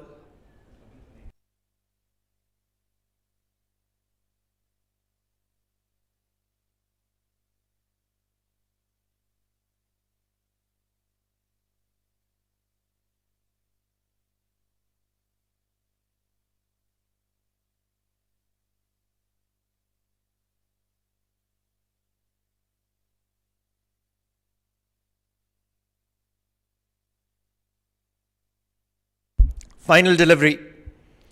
134 for 8. They are going to be pushing for the second. I really feel this is going to be a run out. Not really. A little bit of a fumble. Both the teams won't mind the result. 136 for the loss of 8. Goa were in a lot of trouble. But on the back of Mohit Redkar's cameo towards the end, they've managed to get closer to 140, and they will certainly feel they have the perfect chance. On the other hand, Oman were looking to keep Goa under 150, and they have managed to do that very convincingly. If you ask me, at the halfway mark, it is going to be advantage Oman. If you talk about the batting card, it all started with cameos, heroics of Shivendra Bhujbal, 24 of 12. Yash Kaswankar was effective as well. Suyash was effective. Captain Deepaj Gaunkar, 31 of 31. But towards the end, it was Mohit Redka, 25 of just 12 deliveries, that made sure that Goa gets to 136 for the loss of 8 wickets.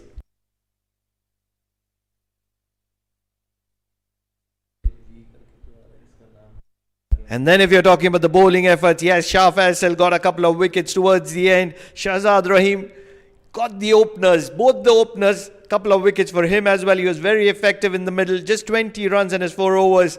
1 wicket for Jitin Kumar Ramanandi, but the pick of the bowler has to be Hasnain Ali Shah, who was very effective. 4 overs, 24 runs and 3 wickets in the process.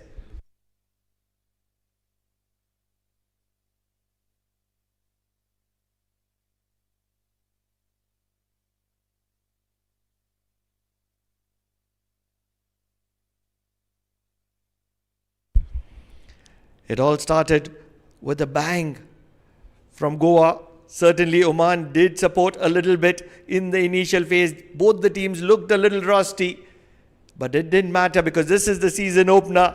Both were looking to have a go at the other. And then that's the point of time when Shahzad Rahim came into the attack.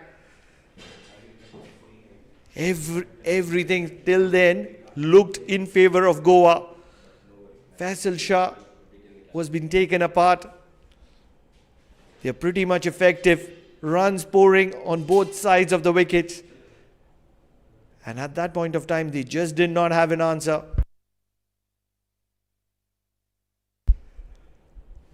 Goa was completely in control of the situation. And that's where Shahzad Rahim came into the attack.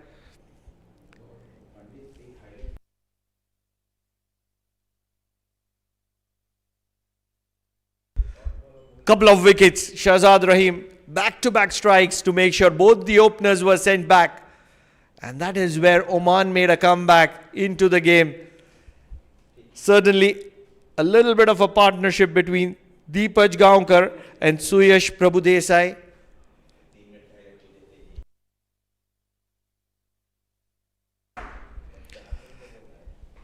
Quick singles, quick rotation of strikes, few opportunities not really collected by Oman. But that's where it all mattered. Jitin Kumar Ramanandi bowled a brilliant spell, beating the outside edge on regular intervals, and Hasnain Ali Shah did the trick by picking up the wicket from the other side. He was breathing fire. He was the bowler of the day. He was bowling tight and he was bowling handsome. On the other side, Shakil Ahmed, one of the pick of the bowlers for Oman over the last decade, was very expensive today. Leaked 34 runs in his 4 overs, not able to pick up a wicket. Things continued to be in favor of Goa with that stretching partnership, and that's where Shahzad Rahim came once again to the rescue, picking up a good catch at deep square leg. Wicket started to tumble for Goa, and that's where they were in a lot of bother. Shahzad Rahim once again was very effective at backward point. But it didn't matter because Hasnain Ali Shah was breathing fire and he was giving in everything. Jitin Kumar Ramanandi, with his variations, got a wicket for himself as well. But towards the end, it was the heroics of the maestro, Mohit Redka, few quick boundaries just to make sure that Goa was back in action and not out of action. Striking straight as an arrow past the bowler. One shot too many. He was dropped prior to being taken on the very next delivery by Faisal Shah. And towards the end, a couple of runs towards long off, making sure that they get to 136 for the loss of 8. Goa would believe that they have an opportunity in this game. They have fought back. Oman would believe that they have dominated the first innings. Who's got it in control? The answer on the other side of the innings.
We're back after a short break. A quick changeover. Goa put into bat first. 136 is what they have managed to get. They were tested by the quality of bowling of Oman. The question is, does Oman have the firepower to chase it down? The wicket has been a little tricky. The ball has held on. There has been grip. There has been a little bit of spongy bounce under lights.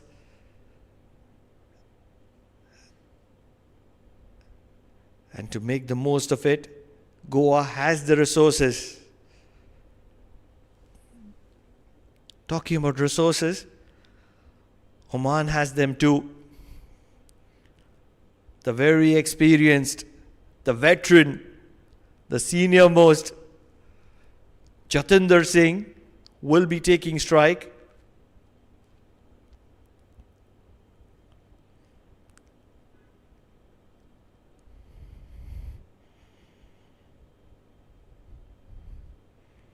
And to partner him, it's going to be Hasnain Ul Wahab, an extremely explosive player, especially in the power play, very effective.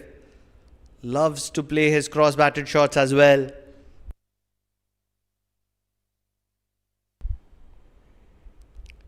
It's going to be a game of fire and ice at the moment. That's what I reckon.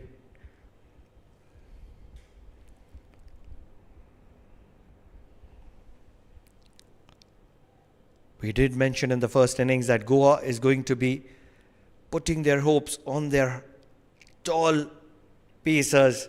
Kaushik Vasuki is one of them. He's going to be having the new ball in his hand. Has a decent pace, does like to give it a little bit of shape as well.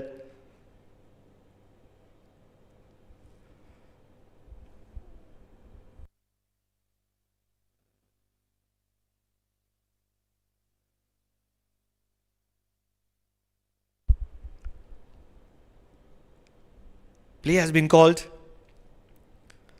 Beating the outside edge. It's going to be a test of patience between the bowler and the batter. Don't forget, Jatinder Singh is a very experienced campaigner. He's been around for a very, very long time. Oman has been able to reach to its heights on the back of Jatinder Singh with the way he's led the team in the last couple of years at the least. Vasuki beating the outside edge once again, getting a good bit of shape away from the right-hander as well.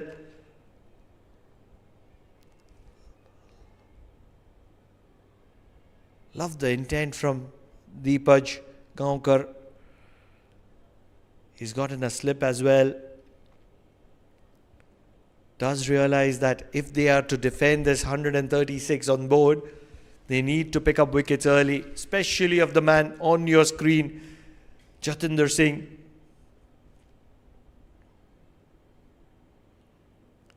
Dancing down the track. Will be another dot ball.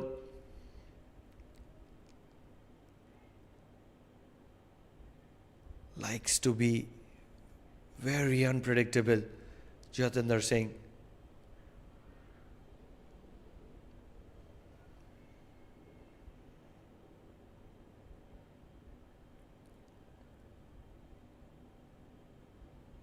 I assure you he'll be very itchy. It's the start of the season.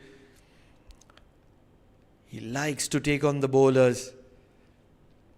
He'll be very itchy to get a boundary here. Big shot, past mid-on. Outfields are lightning quick here at the Oman Cricket Academy. Once it passes the circle, it's a no-brainer boundary. Just like that, Jatinder Singh makes his first impact on this innings. He has a very important role to play. Gets the cross-batted shot, understanding the spongy bounce in the wicket. That is what we talk about, experience of Jatinder Singh. He's absolutely gold for the Somani side. has a very calm head, trying to play the paddle. And just as we talk about being calm, he turns cheeky. And that's something that you get with Jatinder Singh. He loves his paddle sweeps, his reverse, switch hits. And they've been very effective. They've been one of those high accumulators in terms of runs. Vasuki pulled once again, just wide of mid-on. They will be pushing for a couple of runs and they'll get that comfortably. An even Steven contest to start off with, 6 without losing a wicket, Oman at the end of first.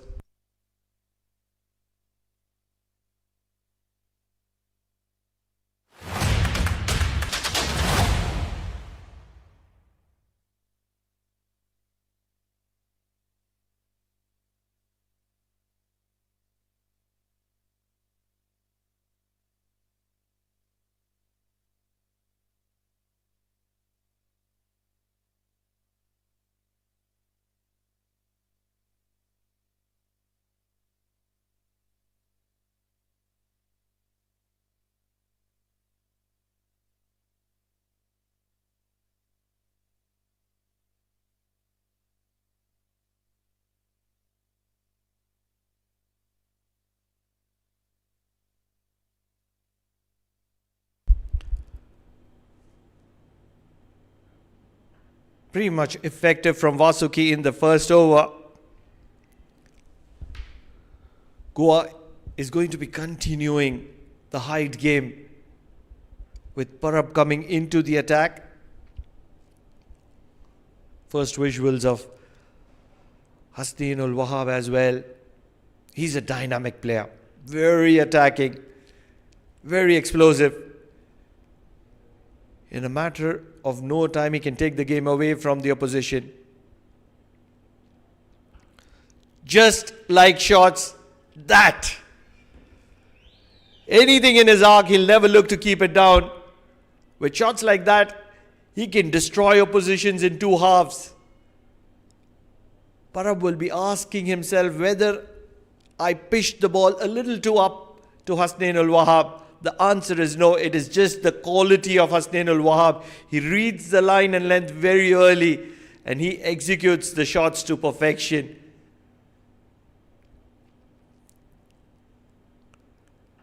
Another big one. This has got a lot of height. Does it have the distance? You bet it has the distance. Hasnain ul Wahab. The power that he has and the effectiveness towards perfection. Immediate impact, 10 runs of the two deliveries of Parab. The first one being a dot, the next one a boundary, and the very next delivery a maximum. Immediate change in field.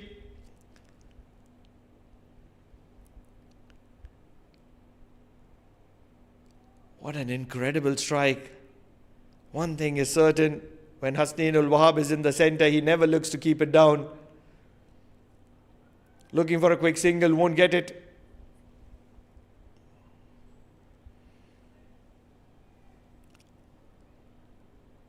Something that has changed about Hasnain ul Wahab is that he's become a little more calculative than what he used to be a couple of years. A couple of years back, he was one-way traffic. Once he starts striking, he just doesn't stop. Now he picks the right deliveries to go after, and that's where his effectiveness is very high. If he can stay there till the end of the power play, I assure you that Goa will be in a lot of trouble. Back of length, just past the short mid-wicket. They'll get an easy couple of runs. Jatinder Singh and Hasnain ul Wahab are very quick between the wickets.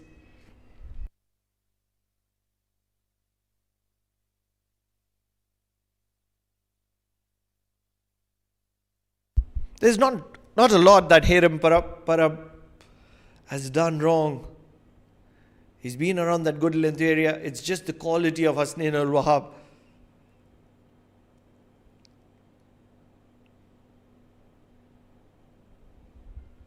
has to learn very quickly. There's not a lot that Goa has on the board.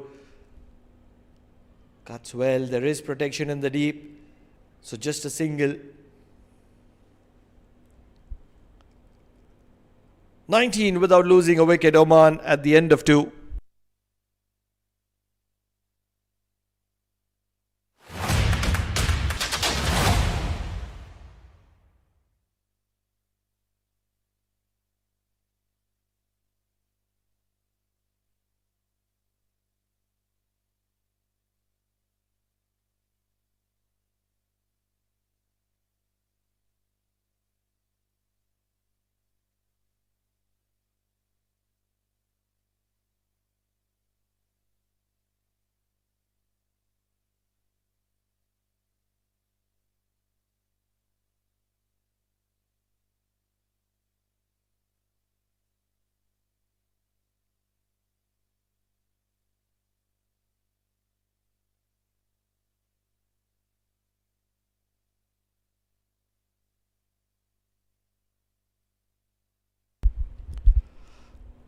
Vasuki is going to be continuing. Dancing around the track. Hasnain ul Wahab. A very different kind of bowler, Vasuki. Likes to keep it sharp.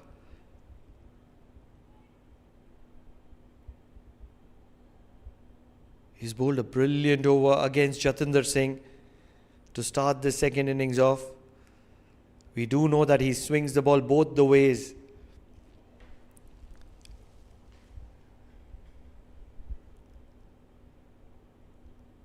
Goa is expecting nothing less than a wicket here, especially the wicket of Hasnain ul Wahab.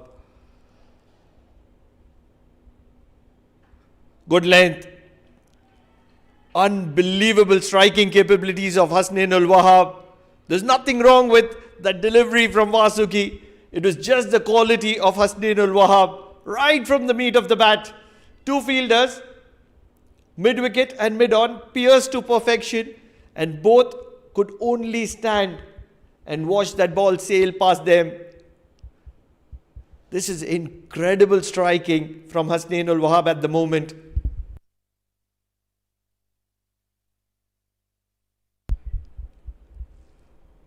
Back of length then. Shaping away from the right-hander. Doesn't matter.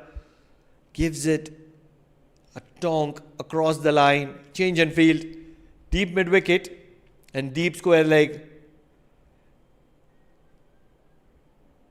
This is more of a tennis ball deep mid-wicket. More of a cow corner. Much fuller. And this is what you get from Hasnain ul Wahab 2.0. A very calculated approach. Quick single to make sure that Jatinder Singh does the duty now.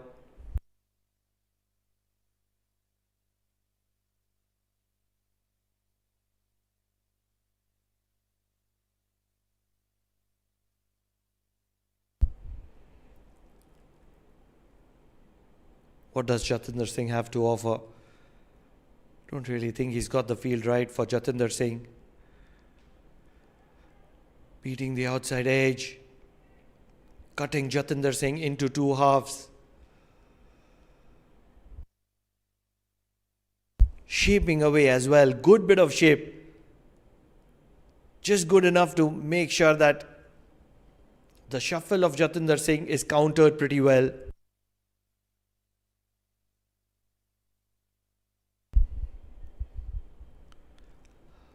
What is Jatinder Singh going to execute? Is it the paddle or is it that inside out? A big gap at covers. He loves that region. Another shuffle. Oh, there's a mix-up. Direct hit is required. Direct hit is not affected.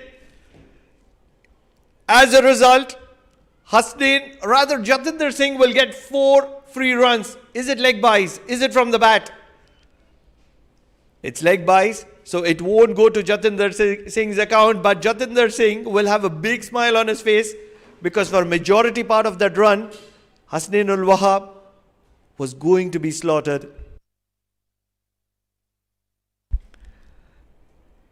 28 on the board already.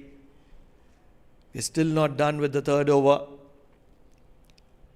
Goa would be counting on Vasuki. I really don't know how to put it, whether it was poor backing or poor throw or a combination of both. Lovely delivery. Results in a dot ball. Vasuki pretty much effective but not effective enough. 3 overs done, 28 without losing a wicket. Oman.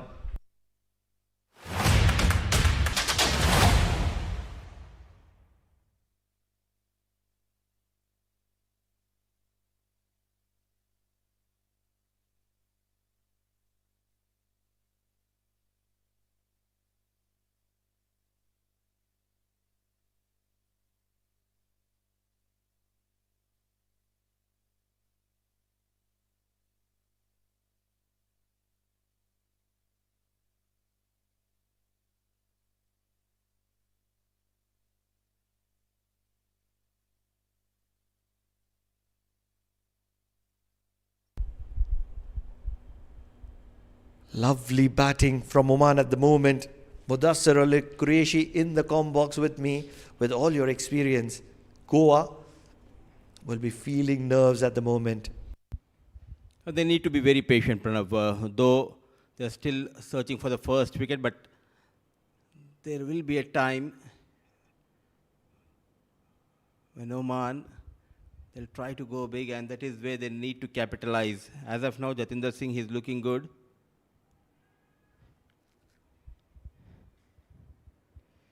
Beautifully bowled.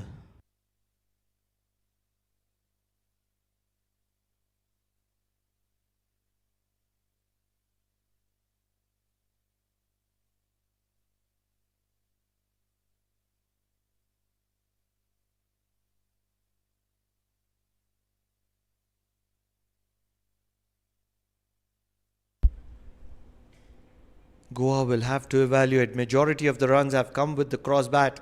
They need to pitch the ball up. Once again, sticking with that back of length area. One thing to the credit of Goa, they have those tall bowlers and there is a little bit of a spongy bounce. The question is, can they get the length right? Because it's home conditions for Oman and they understand this wicket very well. They're trying too many things, Pranav, as of now, desperately searching for that first wicket. In the process, not bowling at one channel consistently, and they were rightly punished by Hasnain Wahab. This will be a good contest. Tall Parab versus Wahab. Misfield, another single. What a talent he is, Hasnain Wahab. We have seen the way he got runs in the domestic circuit, an explosive top order batter, and rightly backed by, first it was Sir Dilip Mendis, now the new head coach Mr. Sulakshan Kulkarni, giving ample of opportunities to this talented top order batter, and that is how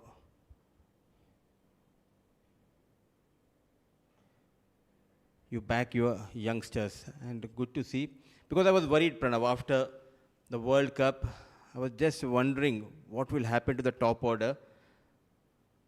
For sure, Amir Kaleem won't be there with the side. So who will partner Jatinder Singh? But what a move. The right time, they made a right selection. And one thing I'm a big fan of when it comes to Oman cricket is the transition, the way they transition.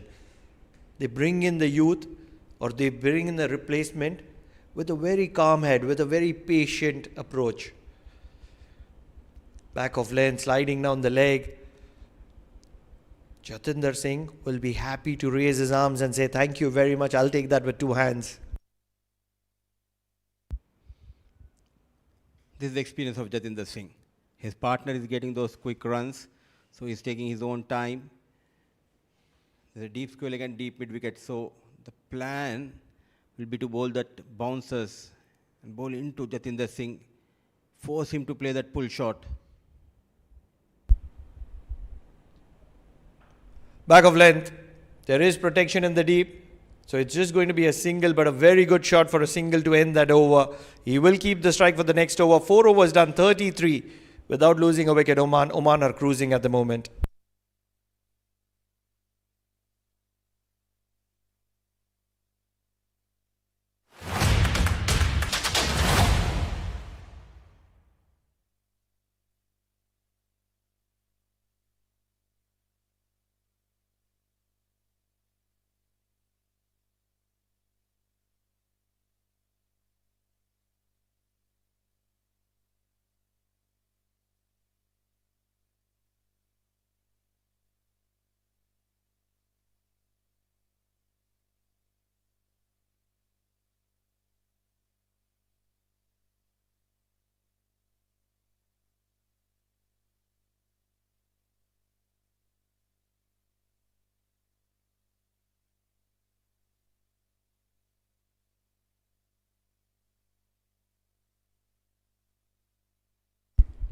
Vasuki,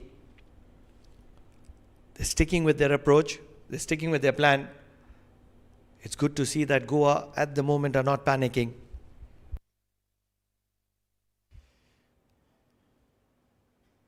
Yes and no, rightly sent back by Hasnain. Still backing their regular fast bowlers.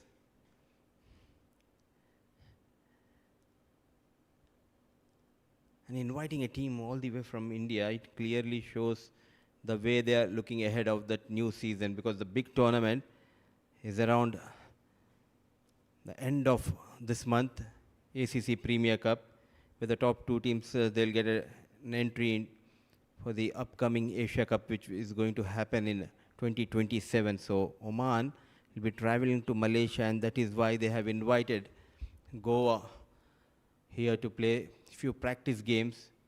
And I like this approach, Pranav. You have to tell me who are the favourites for that tournament as well. What an incredible shot, manufactured out of nothing. Might not get to the boundary, but this is pure entertainment. Just for a couple of runs, but credit should be given to young Wahab. Pure class, brave to execute that shot against a fast bowler. He's a tall right-hand fast bowler, Vasuki, known for generating the pace. Mind games, he's playing with the field. This is what we expect from Wahab. The approach remains the same, whether it's a domestic or he's playing against a Goan side. Attacking, not afraid to play those aerial shots. Very watchful, showing some respect this time. That back off hand delivery. And talking about the ACC Premier Cup, we always talk about Nepal, UAE and Oman. But this time, you watch out for Qatar. They have a couple of months spent well in Sri Lanka, played few practice games. Chance, sliced and taken. Beautiful catch taken by the fielder at short third. Trying to attack, trying to come down the track. Clever piece of bowling. Change of pace, beautifully bowled. I think it was a slower short ball. One of the most effective deliveries in T20 cricket. Especially when the ball generally holds on.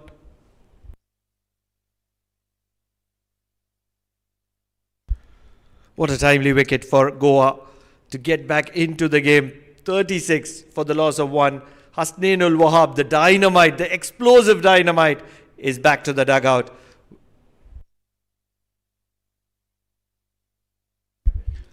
Slower delivery. Bouncer. And brilliantly taken. At short third.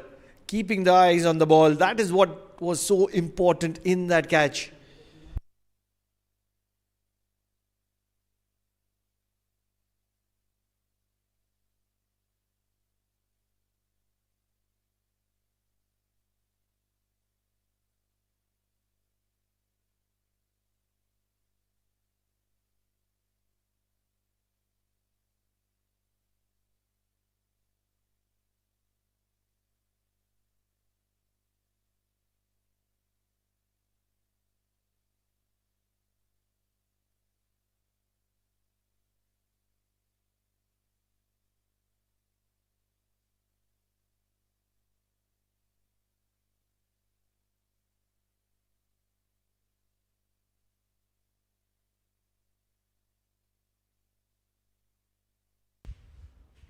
Walks in Hamad Mirza,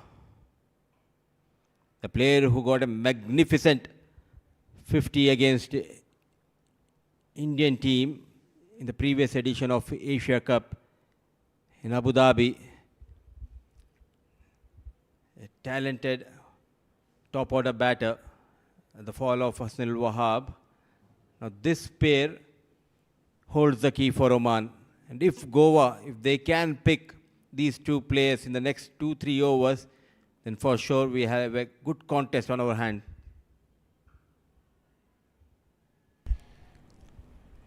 Very classy, Hamad Mirza. Finishes the over with a dot ball. 5 overs done.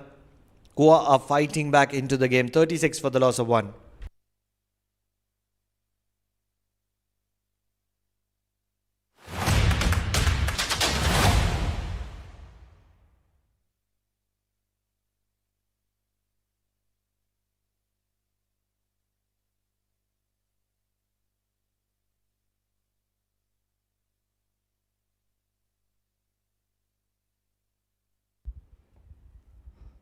A productive over, the previous one from Vasuki got better of Hasnul Wahab. 5 overs gone, 36 for the loss of 1.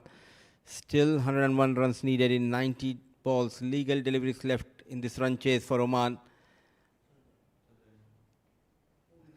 There's a left arm orthodox for the first time to bowl that final over of the power play. Now Mirza and Jatinder Singh, two experienced batters.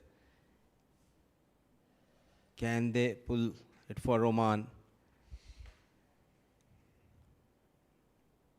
Missile into the attacks. An interesting move, the final over of the power play and getting a spinner. Clearly the plan is to get one more wicket inside the power play. Watch out for the cover region.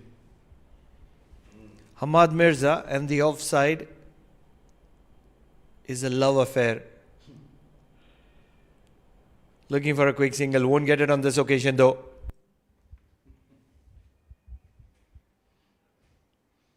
These two are technically very sound batters, Jatin and Hamad. But an interesting move. Can Missile fetch a wicket for his side? In the air, but just manages to keep it away from the diving fielder at point region. 4 runs for Hamad Mirza.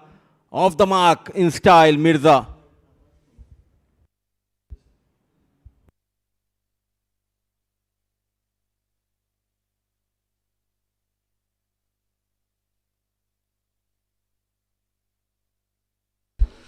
Back of length. Hamad Mirza was always ready to throw the kitchen sink at it.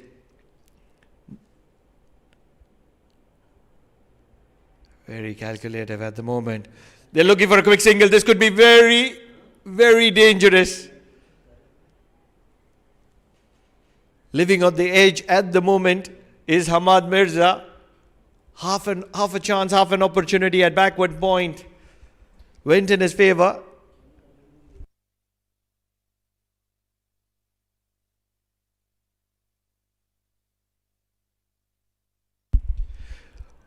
Looking for this reverse sweep or the switch hit. Which one would you want to call it? One of his trademark shot. He loves to play that shot, though he has lost his wicket n number of times attempting to play that reverse shot, but at the same time got n number of runs on the back foot. Change in plan for Jatinder Singh. He got better of Missile and ends though with the flourish. 1 bounce, 4 runs for Jatinder Singh.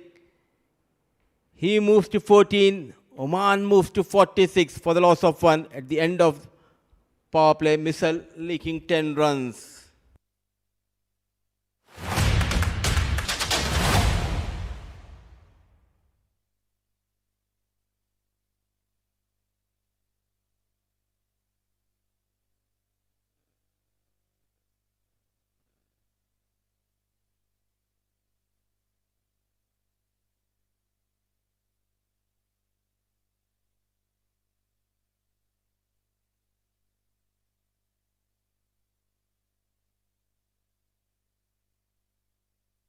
Lovely strike by Jatinder Singh. Back of length. Something that is special about Jatinder Singh is that he reads the length very quickly. Very experienced campaigner, has been around for a very long time, Budiba. The first time I watched him, and I was in the com box, was in 2023 ACC Premier Cup in Nepal. Oman were cruising well, and all of a sudden he played that reverse shot and lost his wicket. And they never recovered after his wicket going down. And that helped UAE to sail into the final of 2023. But he always backs his reverse shot. That is his strength. And the reason is he always plays that shot just to disturb the line and length of the spinner. And not just that, it is his base. It is really low. If you see Jatinder Singh batting, which makes it very easy for him to play those cross-batted shots. And goes without saying that the cross-batted shot, the reverse sweep, is a weakened area for him. Brilliant fielding at backward point. Some energy in the field, but still plenty of wickets they need. They are defending a modest total on this track. We thought 160, 170 would be an ideal total, batting first. In the air. What a catch! Brilliant! The captain comes to the rescue, or is it a missile? I think it's the captain. Gaonkar making no mistake, balls just stopping and coming onto the blade of Hamad Mirza, trying to check his shot, lost his control, but was in control. The captain of Go one side. Wicket number 2 goes down for Oman. Excellent captaincy. First to keep Vasuki into the attack. He's bowling his 4th over. They needed a wicket. And they kept Vasuki into the attack. And then to hold on to a very good catch. Had covers. Running back. Backpedaling. One of the toughest catches in cricket is backpedaling. And that's exactly what it was. A full stretch. And then to put in the slide just to make sure that he was always in control of the situation. Goa, with all that experience behind their back, are not giving up and they're holding on to the nerves. Second wicket down for Oman at 46. Hamad Mirza walks back to the dugout.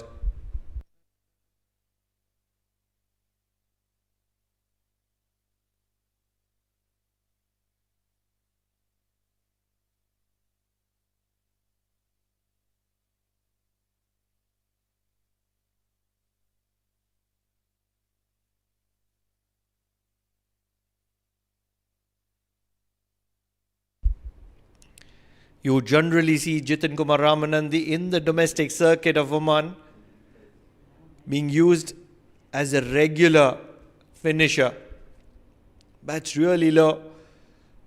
But in this revamped Oman national side, he's being used at number 4. Vasuki, can he do any more damage? He still has 3 more deliveries left in his spell.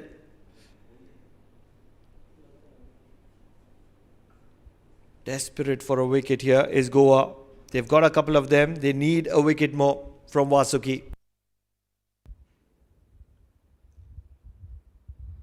They started off really well, getting better off both the fast bowler. It was Hasnain Wahab show. Very explosive in the first 6 overs. The premier fast bowlers were punished by Hasnain Wahab for bowling those short of length deliveries. Then he lost his wicket. Credit to Vasuki. Bowling his 4th over on a trot. Very economical.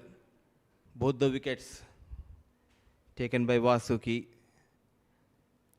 This is surface, Pranav. As a fast bowler, it's not about the pace, but if you have those variations, then for sure you'll be rewarded by plenty of wickets. As we have seen in the first innings, the likes of Hasnain Ali Shah, Shah Faisal and Jitin Kumar Ramanandi, they bowled those variations quite well and they were rewarded by those wickets.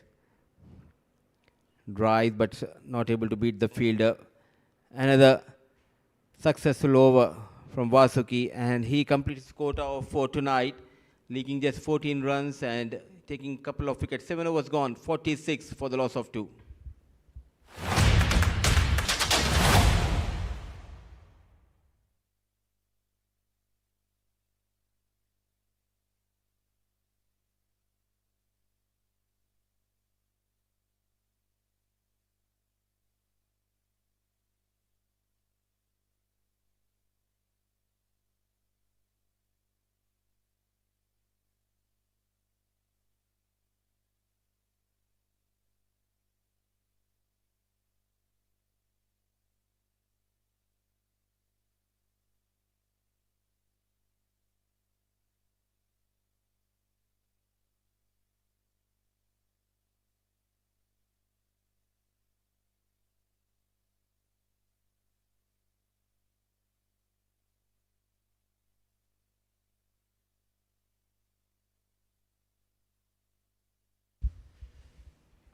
Missile will continue. The floppy came out. Jatinder Singh, the number 10, not leading the troop, but still, for me, Singh is king. Jatinder Singh. And another surprising move from the head coach promoting Jitin Kumar Ramanandi. Yeah, I was just talking about it in the last over. Generally, Jitin Kumar Ramanandi is used at number 6, number 7 in the domestic circuit. But this is a very interesting ploy, considering he's a left-hander probably. You have got a coach, a Mumbaiker, who had played his cricket in Mumbai. He has got that vast of experience in the coaching line as well. We are talking about Sulakshan Kulkarni, sir, the head coach of Oman side, with new plan, with new setup. He's not afraid to try new things. And the best part, what I like, is he's pushing the players. He's taking them out of their comfort zone. And he's done that to perfection.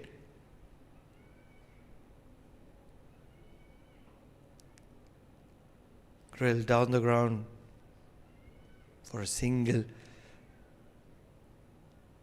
He's pushing the players to play longer innings. Exactly what you get in Mumbai.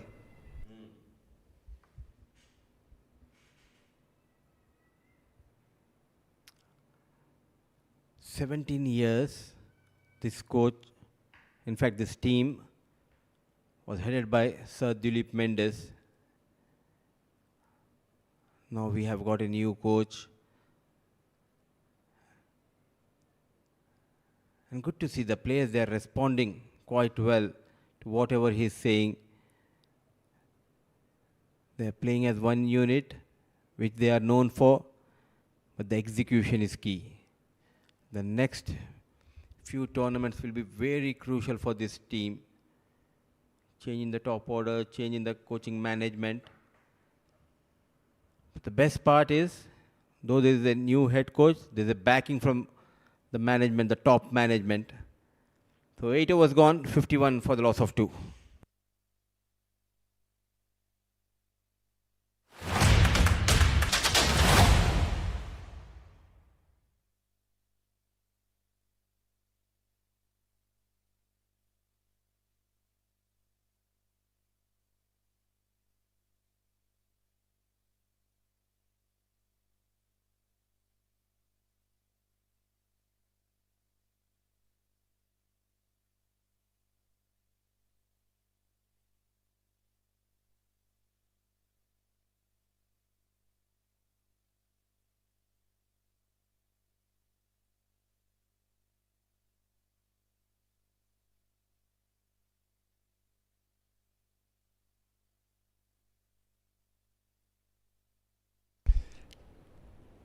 Keeping things tight as Goa at the moment.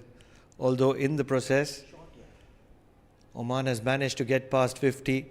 Quick running between the wicket. There was a little bit of a confusion between both the batters in the middle, but no damage done.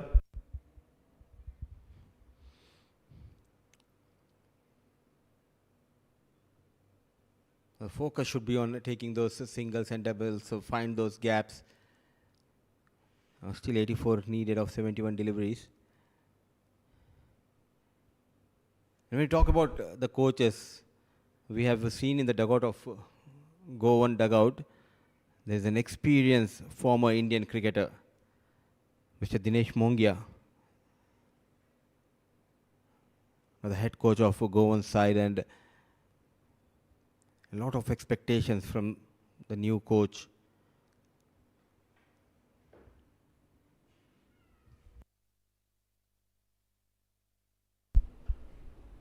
Driven down the ground for a single.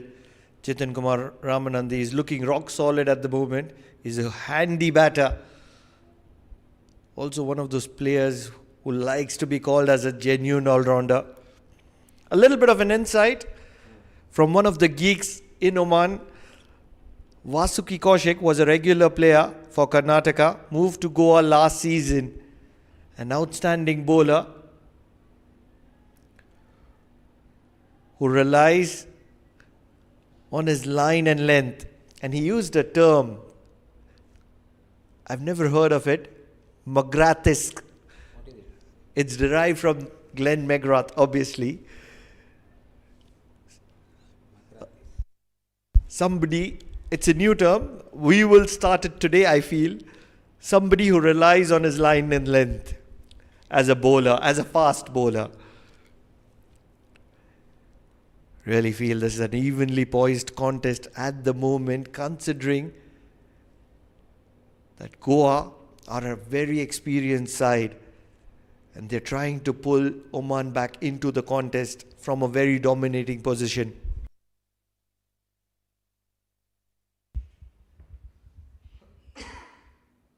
Playing with a plan, Jatinder Singh. So Redkar bowling a tight over. 9 gone, 58 for the loss of 2.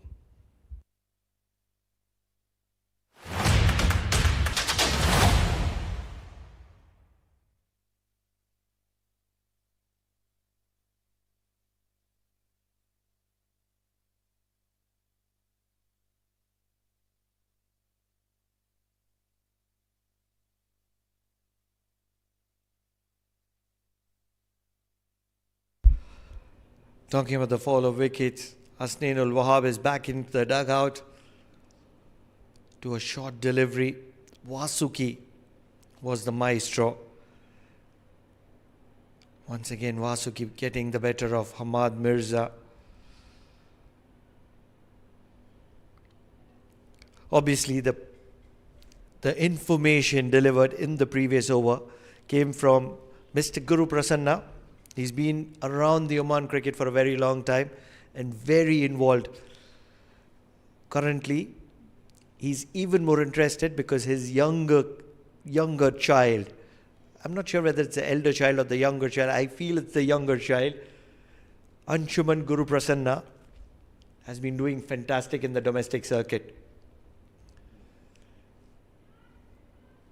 Another couple of runs rushing in. It's a very calm approach from Oman at the moment.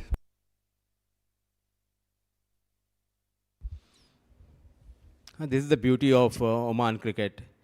Even if you're away from Oman, the love for the game always remains. Talking about Guru Prasanna, even when you do commentary in the domestic tournaments, he always makes sure to follow the game and he helps us with his insights. A big thanks to him, and whenever Pranav in the comm box, he always loves to hear your voice. That is why he switches TV and watches this beautiful game of cricket.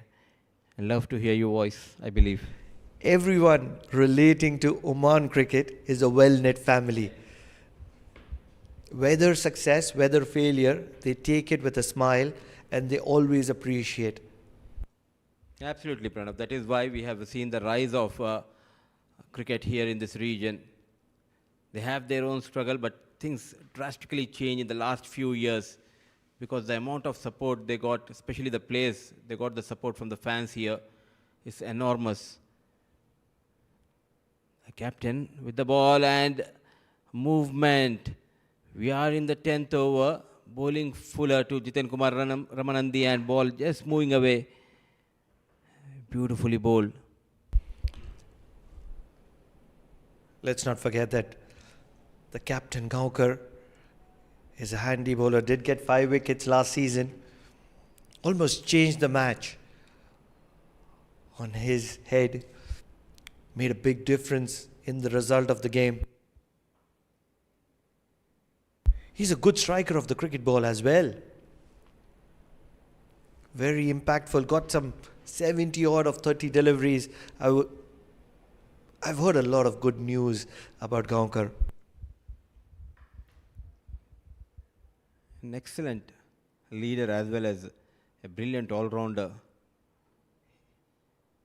And this is the stage where he can bring his team back into this contest by picking a couple of wickets.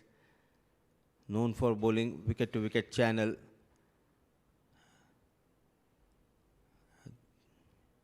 Smooth run up. The release point very close to his head. So as a right-hand batter, you need to be on your toes for that incoming deliveries. And as a left-handed batter, it will move away from your bat. So Jiten Kumar Ramanandi, make sure before you play those big drives. I have another fun fact. This time from the Sun, Kaushik played for Karnataka the last time Karnataka toured to Oman. We'll come back to that halfway mark. Time for a little bit of a breather. Both the teams are well poised. 64 for 2 at the halfway mark, Oman.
Redkar, who did all the magic with the bat, is into the attack once again. A lot of expectations. You'd want to win the game for Goa, isn't it? Traveling for the first time, these players just trying to adapt to these new conditions. But the best part is, look at that current run rate, Pranav. Still in control for Oman, but at the same time, if Goa can pick one more wicket, you can see the increase in that required rate here. Still plenty of runs needed, 72 of 58 balls. The asking rate is just above 7 runs per over. Goes for his favorite shot. This time he connects and he gets a maximum. What a shot. Jatinder Singh, he's on a roll. Jatinder Singh and a switch hit is a love story made in heaven. What an incredible strike. The most important part about that shot is that he reads it really well, and he reads it really early. It's predetermined.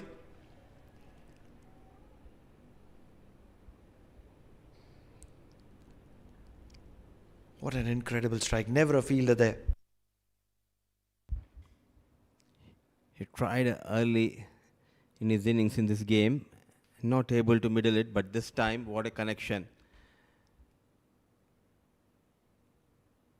Not having that extra responsibility of leading the side. He's enjoying his batting. Yes and no, rightly sent back by Jatin. Never a single. You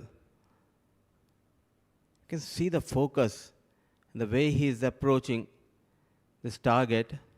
He came out with a clear mind, Jatinder Singh. Poor effort. Last minute, that bounce not helping the cause of the fielder there. So some runs in that over of Redkar for Oman. 11 gone, 73 for the loss of 2.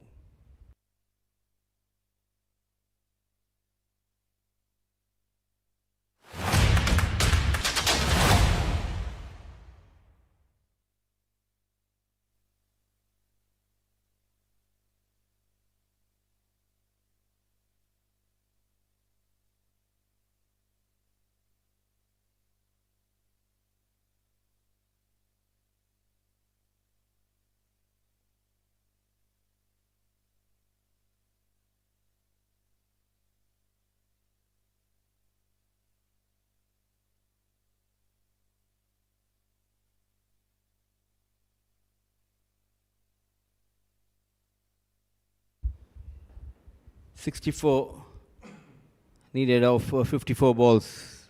Slowly the partnership flourishing between these two.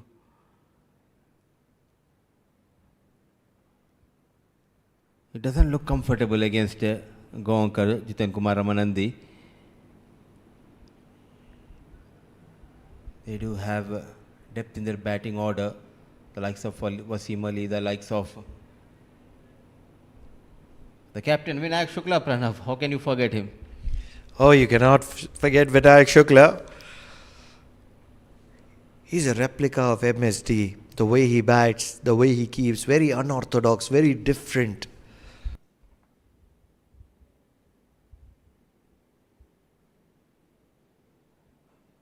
And then you obviously have the likes of Zikriya Islam.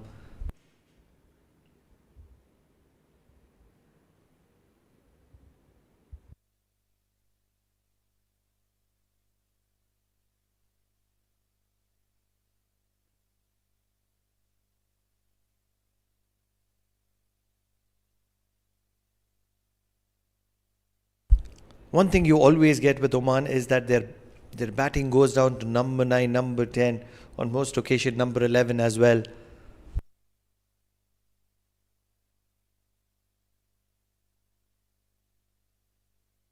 Brilliant fielding, excellent fielding at covers. Never easy when you're fielding at covers and the turf is under you. What an effort. Excellent. Certainly saving 4 runs for his side. Firmly struck.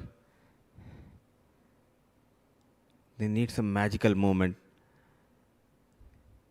A left hand, right hand combination slowly taking that game away from Goa. Big shot. Not well timed, and that's where he's still in the middle. Will get a single to get Jatinder back on strike. It all depends on Jatinder at the moment. That's how it looks.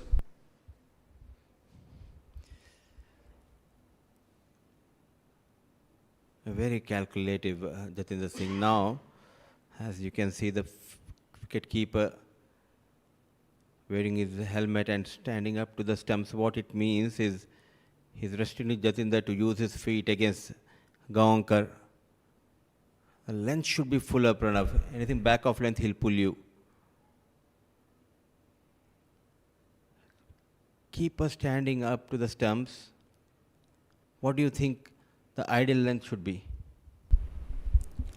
I think the one which he bowled just around the good length area, use the surface. More of a you miss, I hit type of a strategy, keeping things tight. But I don't really think it is very effective against somebody like Jatinder Singh, who likes to use the cross handle. Because he is very much capable of playing a switch hit or a reverse sweep or a reverse paddle or a paddle. Lovely timing. It's in the gap. They should be looking for a second. They're going to be pushing for a second. Jatinder Singh might be aging, but it doesn't matter because he's still very fit. Kind of a vintage Mercedes, Jatinder Singh. A couple of runs to end the over number 12. It's 79 for the loss of 2.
Jatinder Singh. Inside out. Gets a thick edge. Just over point. He's going to be pushing for a second. Very good running between the wicket with Jatinder. As fit as ever. Running hard for every run, Jatinder Singh. But a positive sign for someone like Vikash. From the very first delivery, charging down the track, it gives an opportunity. Now, what do you expect Jatinder Singh to do on this delivery, Pranav? It's going to be a reverse. It's going to be a reverse. Not really. But it's around the corner.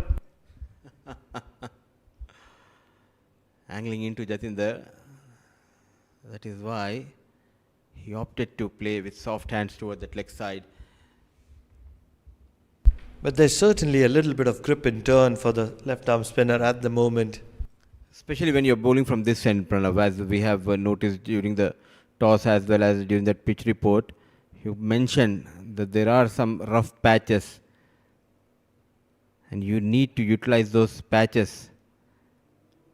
And also, on this wicket, I think you need to give that flight. As we saw in the first innings, Shahzad Rahim bowled beautifully well. Chance and taken. The pressure was mounting on Ramanandi to find a boundary, and in the process he just lost his wicket.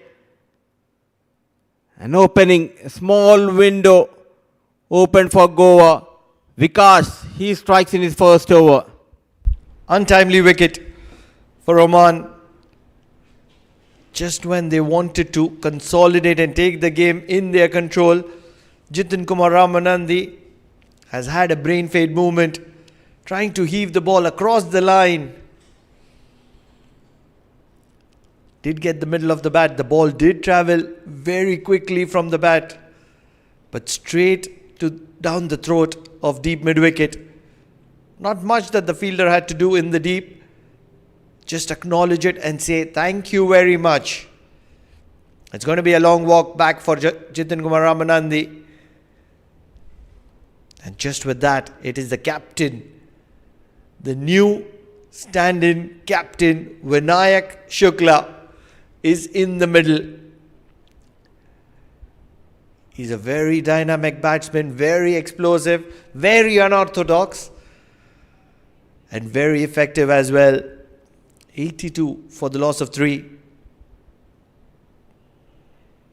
The required run rate just north of 7. Something that you will get with Vinayak Shukla is that he's very busy, likes to keep the scoreboard ticking, and that's where they complement each other, Jatinder Singh and Vinayak Shukla.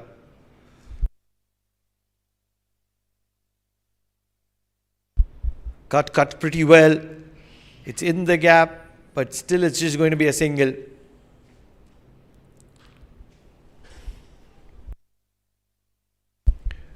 Very handy over, coming towards an end from Vikash.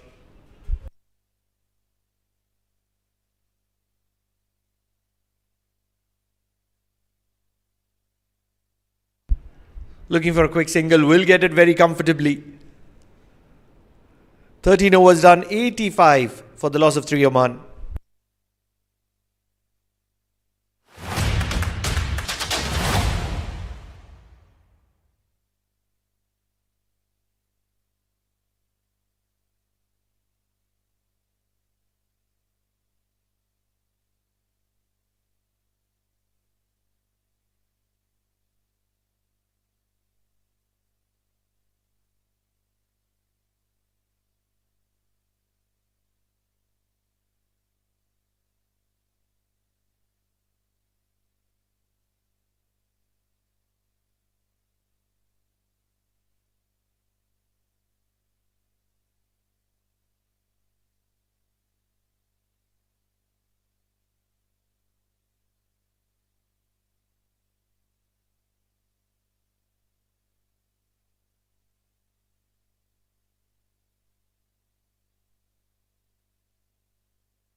Looking for a quick single. Won't get it on this occasion though. Very important phase in this game. Goa needs a wicket out of desperation to keep control of this game. On the other hand, Oman want to take the game closer to the 16th over without losing a wicket, because these two can strike fiercely. Driven well, straight down the ground for a single.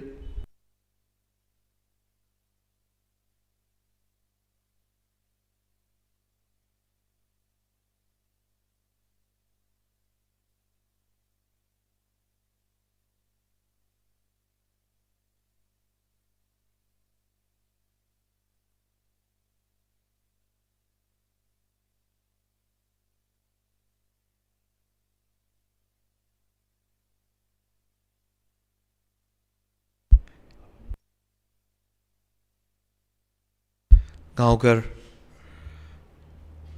lovely drive, straight down the ground for a single.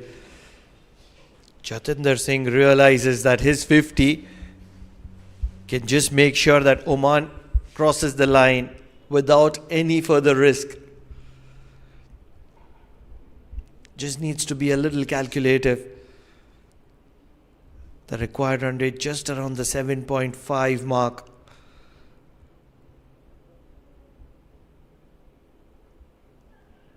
Outside edge, quick single, direct hit. Wouldn't have been very effective as well.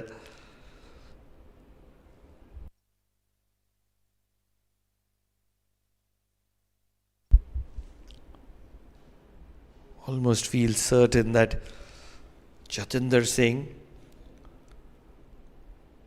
would be itching to play a reverse sweep.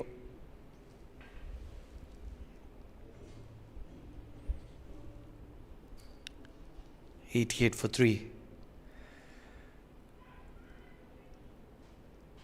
Probably a stumping chance. Gone down begging.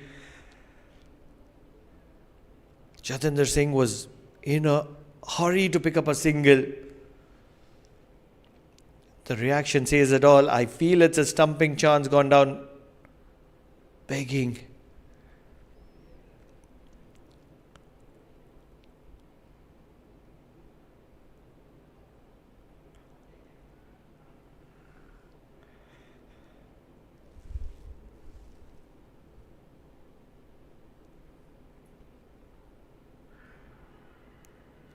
Big appeal, wicket, wicket, wicket for Goa. And just at the right time, Jatinder Singh trying to play it across the line, struck straight in front of the stumps. Not much that Goankar was concerned about.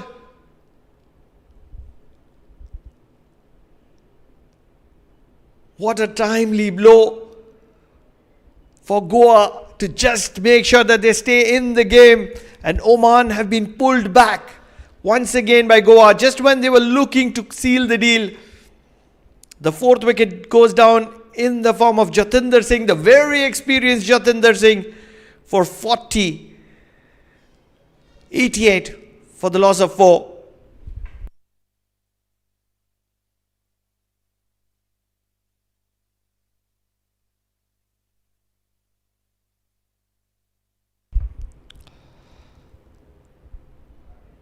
Trying to play it across the line. The only question, in my opinion, was whether it was struck in line or was it just outside the off stump. Once the umpire was convinced, there's not much that you had to think about. Goankar gets a prize scalp in terms of Jatinder Singh. And with that, I think it is Zikaria Islam who walks in.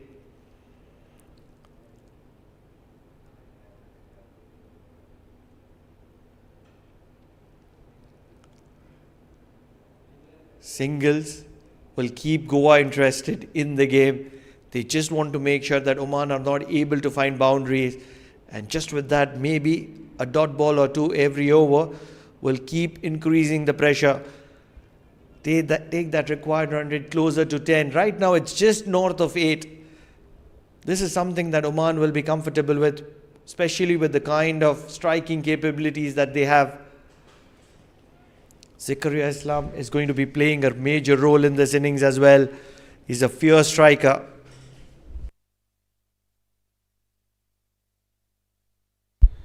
Driven straight down the ground for a single.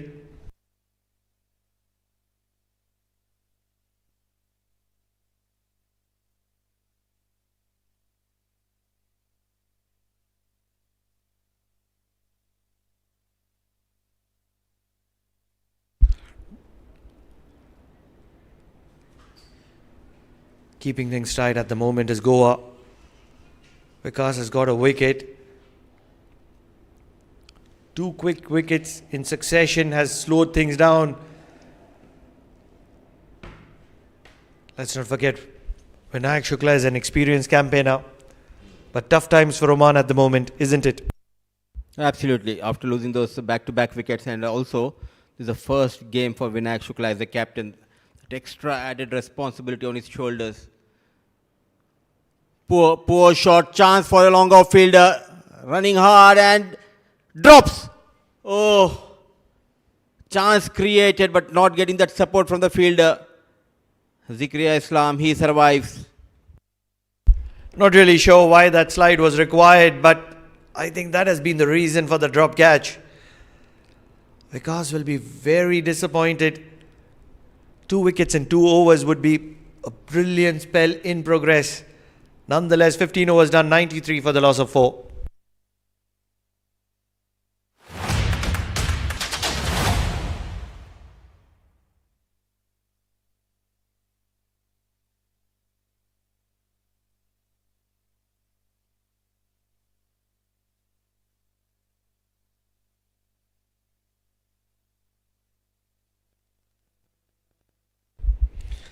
putting himself into a difficult situation. Gaonkar comes. Certainly he's looking to pick up a wicket, Gaonkar here. He's got 3 overs, 15 runs and a wicket. Trying to slice, outside edge probably, open the slice, doesn't matter. 4 valuable runs for Oman. Vinayak Shukla can do the damage. Excellent. A much needed boundary from the blade of captain of Oman, Vinayak Shukla. Deliberately, he opened the face of the blade and the wrist comes into play. Still 40 needed of 29 balls. Trying their best. Go on bowlers. Captain already got a wicket in his kitty. Very economical so far, just 20 runs. Bowling with an economy of 6 runs per over.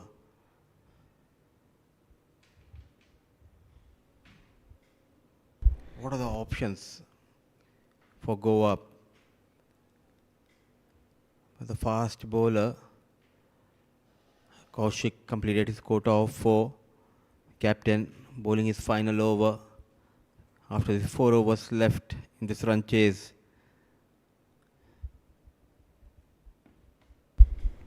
Scanning the leg side field, Zikriya Islam.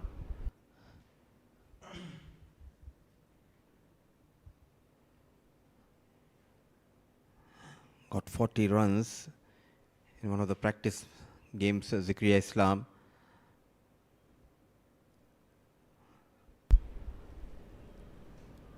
To be honest, I have a feeling Vikas is going to be bowling another couple of overs. It's a no-brainer. It goes without saying. Probably they would like to bring in Parab for an over. Maybe his height could come into effect in the later part of this innings. More than the height, I think the experience he has. And going into the last couple of overs with 15 or 16 needed, it will be really tough for Oman. They need to take a risk. Maybe in the next over, target the bowler, get 10, 12 runs. I would really like to see Vinayak Shukla going after Gaonkar. I really feel that's the right thing because pace on offer makes the stroke playing a little easier compared to the spinners because the wicket is certainly holding on. But what I think Pranav, he's not offering much pace. He's bowling those cutters. That is the reason he's not able to play those big shots. And bowling wicket to wicket channel, especially on this wicket, it's not easy for the batters to play across the line and go after the bowler. You need to be very patient. Still 4 overs left. Still that run rate is in control, but it's creeping up. Now it's above 9 runs per over. The conditions are tough and feeling the heat is the captain of Goa.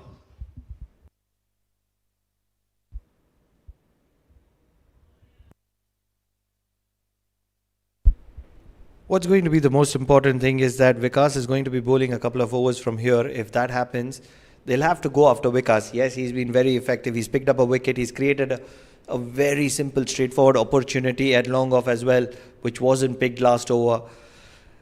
So if Vikas is going to be bowling the next 2 overs available from this end, that's the Combox end or the media center end, who is going to be bowling those 2 overs from the far end? For me, Pranab, he holds the key. Parab, sitting next to Pranav, is not helping the cause. He went for plenty of runs in his first couple of overs. Inside out, beautifully managed. No chance. Oh, he just gave up.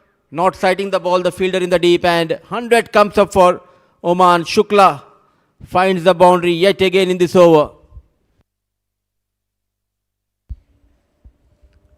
What an excellent shot. Inside out, in command. showing the full face of the blade, and that fraction of second delay not helping the cause of the Goa side. It's 103 for the loss of 4, 16 overs gone.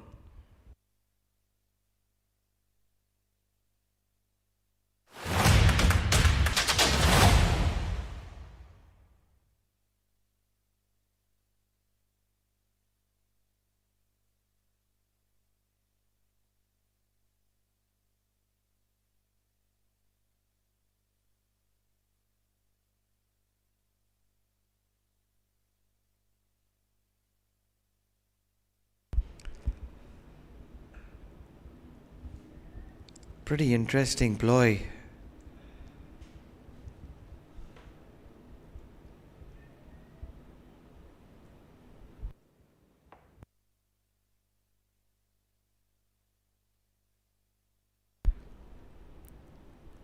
They haven't trusted Vikas dancing down the track, inside part of the bat, and it's just going to be a single.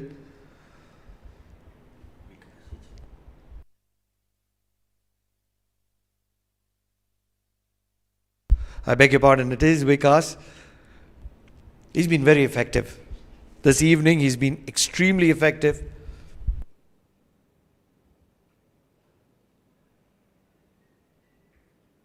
Where is the boundary? Mudassar, where is the boundary? I feel there is an opportunity to get rid of Zikriya Islam. Just not able to get after Vikas.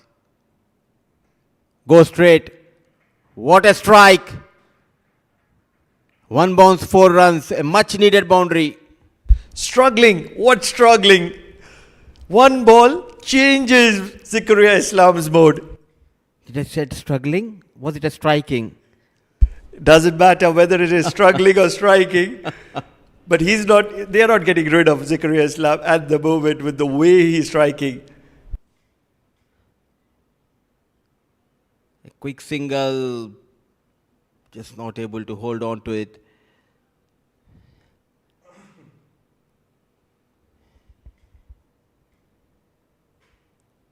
What a shot, Pranav. Not trying to go across the line. That helped Zikriya to fetch that boundary. Going straight down the ground. A wonderful strike. Over covers. Has to be going over covers. He loves that cover region. Run out opportunity. Not really. Quick single. They're taking on the heat at the moment. Oman. They're taking on the challenge of Goa. 111. Nelson on the board for the loss of 4 at the end of 17.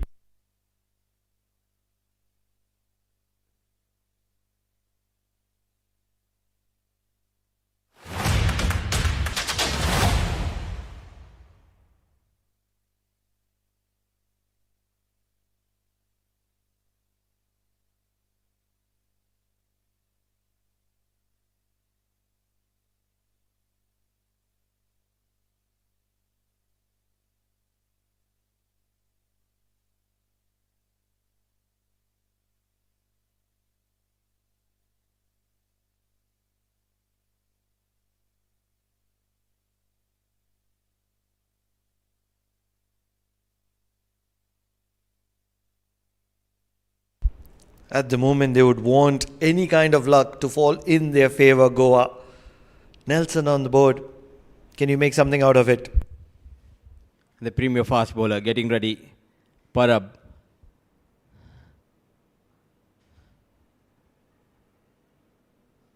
A quick single now.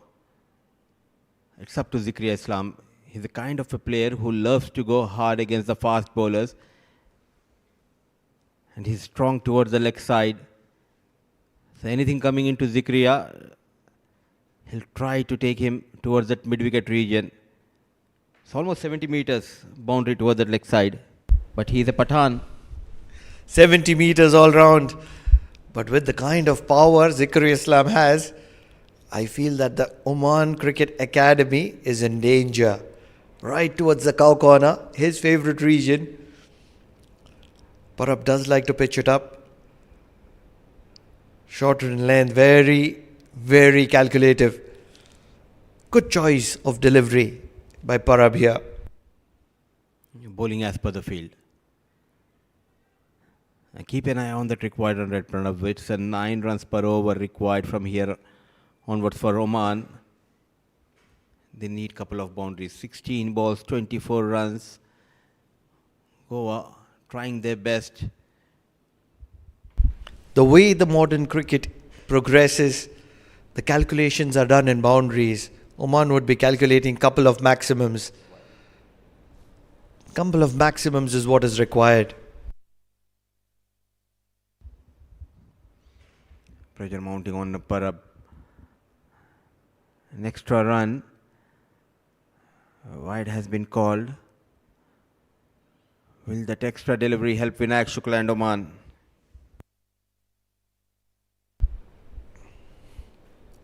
I almost feel certain at the moment that Oman is going to be looking to go after Parab, because from the other side, Vikas is doing a fantastic job.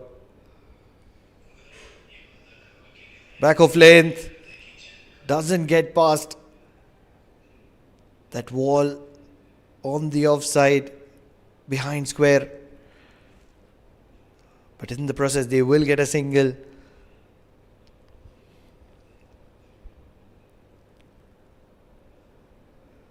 It has all come down to the quality of pace attack of Goa. That's where the wicket stumbled. They've held on to their opportunities, and after that it has been Vikas. Kankar did have a say as well.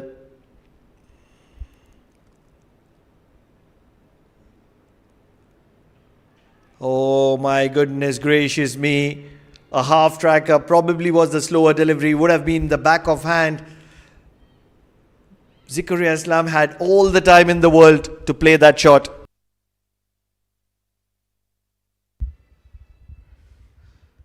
The momentum shifting in favor of Oman. Trying to deceive him with the change of pace, but he waited and waited. We're talking about that boundary, and they have got that boundary. Very expensive tonight, Parab. Now 18 of 14. Another short delivery, another boundary. I really feel that Parab has probably allowed Oman to stitch the final nail to the coffin of Goa. He's given the game away. Start off really well. And all of a sudden, change his line and length, and rightly punished by Zikaria Islam. Back-to-back boundaries, helping the cause of Oman. Width offered, beautifully managed. One towards that fine leg, the other one towards that third man region. So now 13 balls of 14 needed. Islam on 19. What a shot, but well fielded. They have got runs. We are heading into the final couple of overs with still 13 needed for Oman. It's 124 for the loss of 4.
The penultimate over, the final over for Vikash.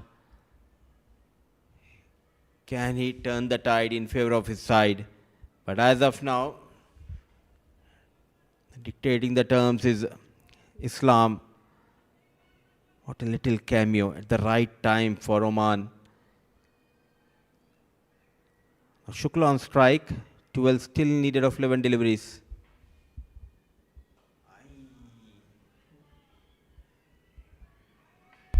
What a juggle. What a juggle.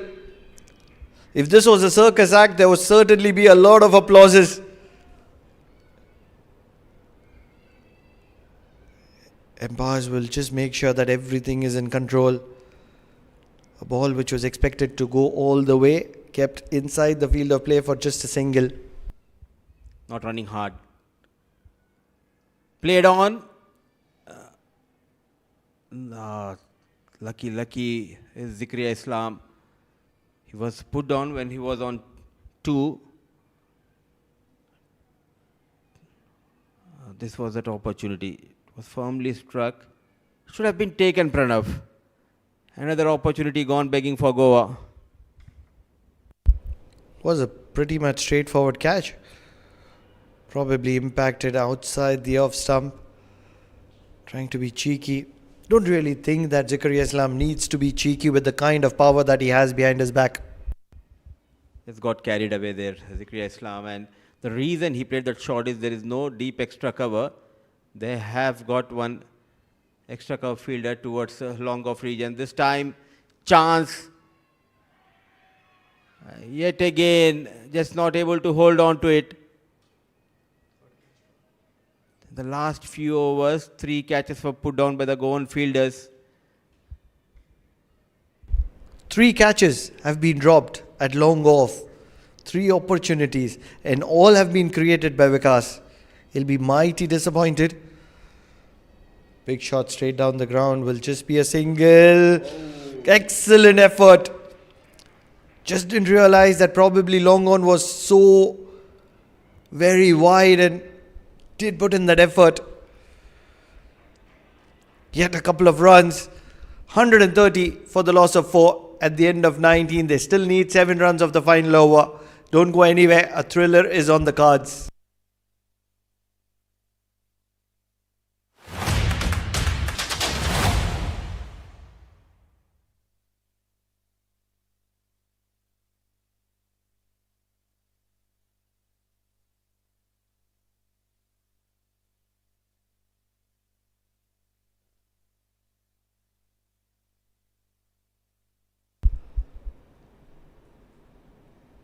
It's a point of time when none of the teams want to let go.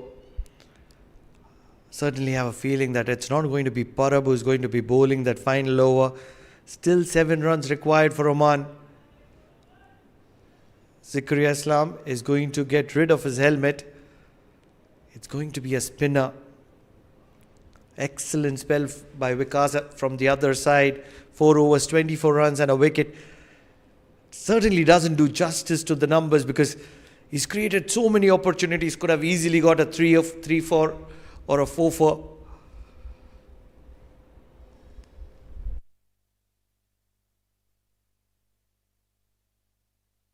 It's going to be missile. Final over. Mudipa. 7 runs, 6 deliveries. Which way is it going? 90-10 in favor of Oman. They need some miracle here, Goa. A full toss. Chance. What chance? No chance. A maximum. The scores are level. Vinayak Shukla got a maximum at the right time. Vinayak Shukla, the captain, the newly appointed captain, says enough is enough. I've had it enough. I've watched it enough. Let's get rid of this game. Very first delivery from Missile, a juicy full toss, and he heaves it across the line for a maximum. It's mere formalities from here.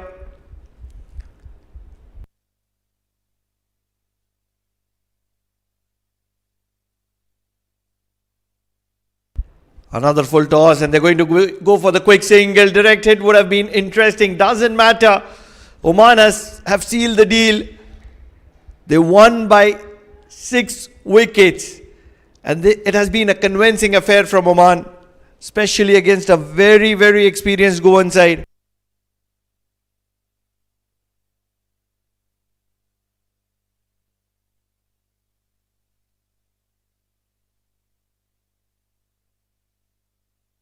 What an effort from Oman. It goes without saying that despite Oman playing in the home conditions. Goa were the favourites. But Oman have managed to put on a very professional approach in this entire game. And hence, Oman are able to win this game convincingly. Talking about the batting, it all started with Jatinder Singh and Hasnain ul Wahab both getting starts. Jatinder Singh losing his wicket on 40 and Hasnain ul Wahab playing a very effective and attacking 22 of 14 deliveries. Oman did lose the wickets of Hamad Mirza and Jitin Kumar Ramanandi early, but Vinayak Shukla 28 of 11 not out and Zikaria Islam 23 of 16 made sure that they win the game by 6 wickets and 4 balls to spare. What a run chase we have witnessed. Oman winning this game by 6 wickets in hand. They bowled really well in the first innings, thanks to their bowlers who kept things tight. And pick of the bowler was Hasnain Ali Shah, making a comeback, going for just 24 runs and 3 wickets to his name.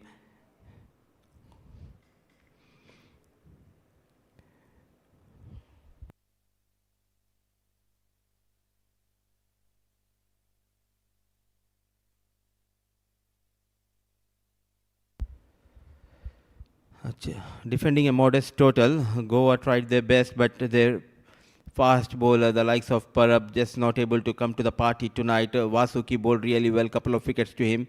Unlucky was Vikash. He created 3-4 opportunities, but not able to grab those opportunities was the fielders. Vikash just getting a wicket in his kitty. Captain was very economical, a wicket to his name. So 137 were chased down by Oman in just 19.2 overs.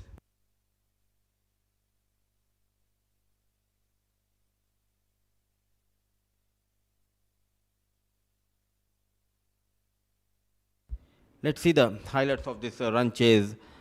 Oman came out to chase 137 with Jatinder Singh and Hasnain ul Wahab opening pair for Oman in this game, and they blasted the bowlers, especially against Parab.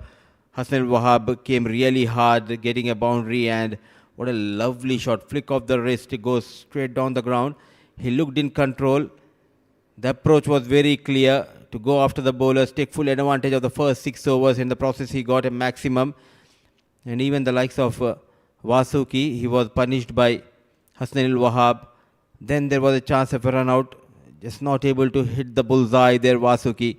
But he was very clinical in the power play.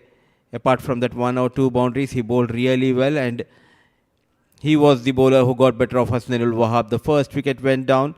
Then Hamad Mirza came into act at the fall of the wicket and got a boundary straight against the spinner Missile. At this stage, go over on the back foot.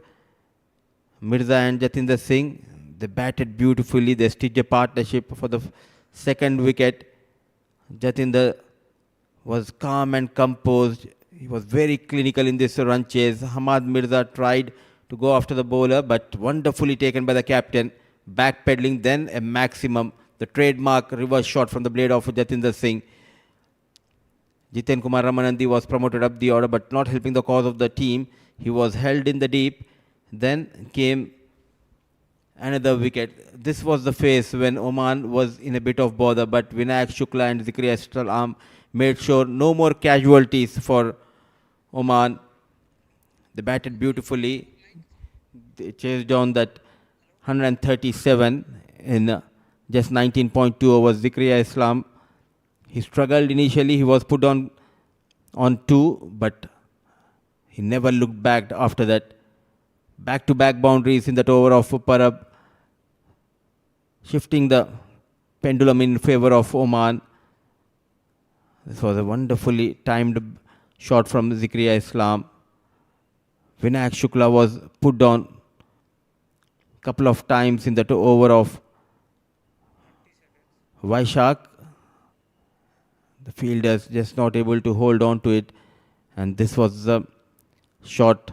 Another catch put down by the same fielder. I think the floodlights not helping the cause of that fielder, and Zikaria Islam What a wonderful piece of effort shown by the fielder, saving runs but not able to help the cause. Was the bowler a low full toss and a maximum, and to seal the deal for Oman. What a wonderful run chase. So the first game of this tour for Goa not going in their favor, winning the toss and inviting the opposition to bat first. Oman bowled really well. They started off with Shah Faisal and Shahzad Rahim, pick of the bowler, playing his first game in Oman colours, was very economical, got couple of wickets. Hassan Ali Shah got 3 wickets to his name. And Goankar, the top scorer for Goa with run ball 31. Redkar providing that impetus late in the inning, 25 of 12 deliveries. So Bujbal, he got runs in the power play, but all they could manage is just 136. In the run chase, Oman was very calculative. What a wonderful run chase. The likes of Jatinder Singh, top scorer, 40 of just 38 balls, 28 for Vinayak Shukla, unbeaten. Islam contributing with 23 valuable runs. Vasuki, pick of the bowlers, couple of runs at the end. The game going in favor of Oman, winning this game by 6 wickets in hand. So we'll dive into a short little break. Once we are back, it will be post-match ceremony, presentation ceremony, and we'll have Pranav Mehta out there at the sidelines.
Welcome to the first T20 between Oman and Goa.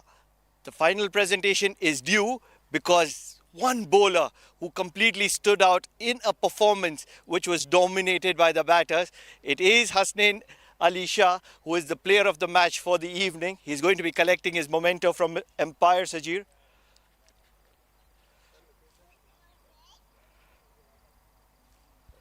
Hasnain, सबसे पहले बहुत बहुत मुबारकबाद. Pressure में थी Oman. Goa बहुत experience team है. कैसा लग रहा है आपको?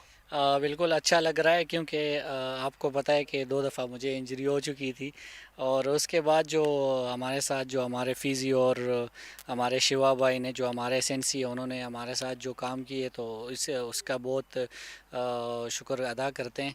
क्योंकि हमारा फिटनेस थोड़ा सा ये था इशू था तो उसकी वजह से काफ़ी इम्प्रूवमेंट फ़ील हो रही है. भागने में और फील्डिंग में हर चीज़ में बहुत इम्प्रूवमेंट फ़ील हो रही है अभी.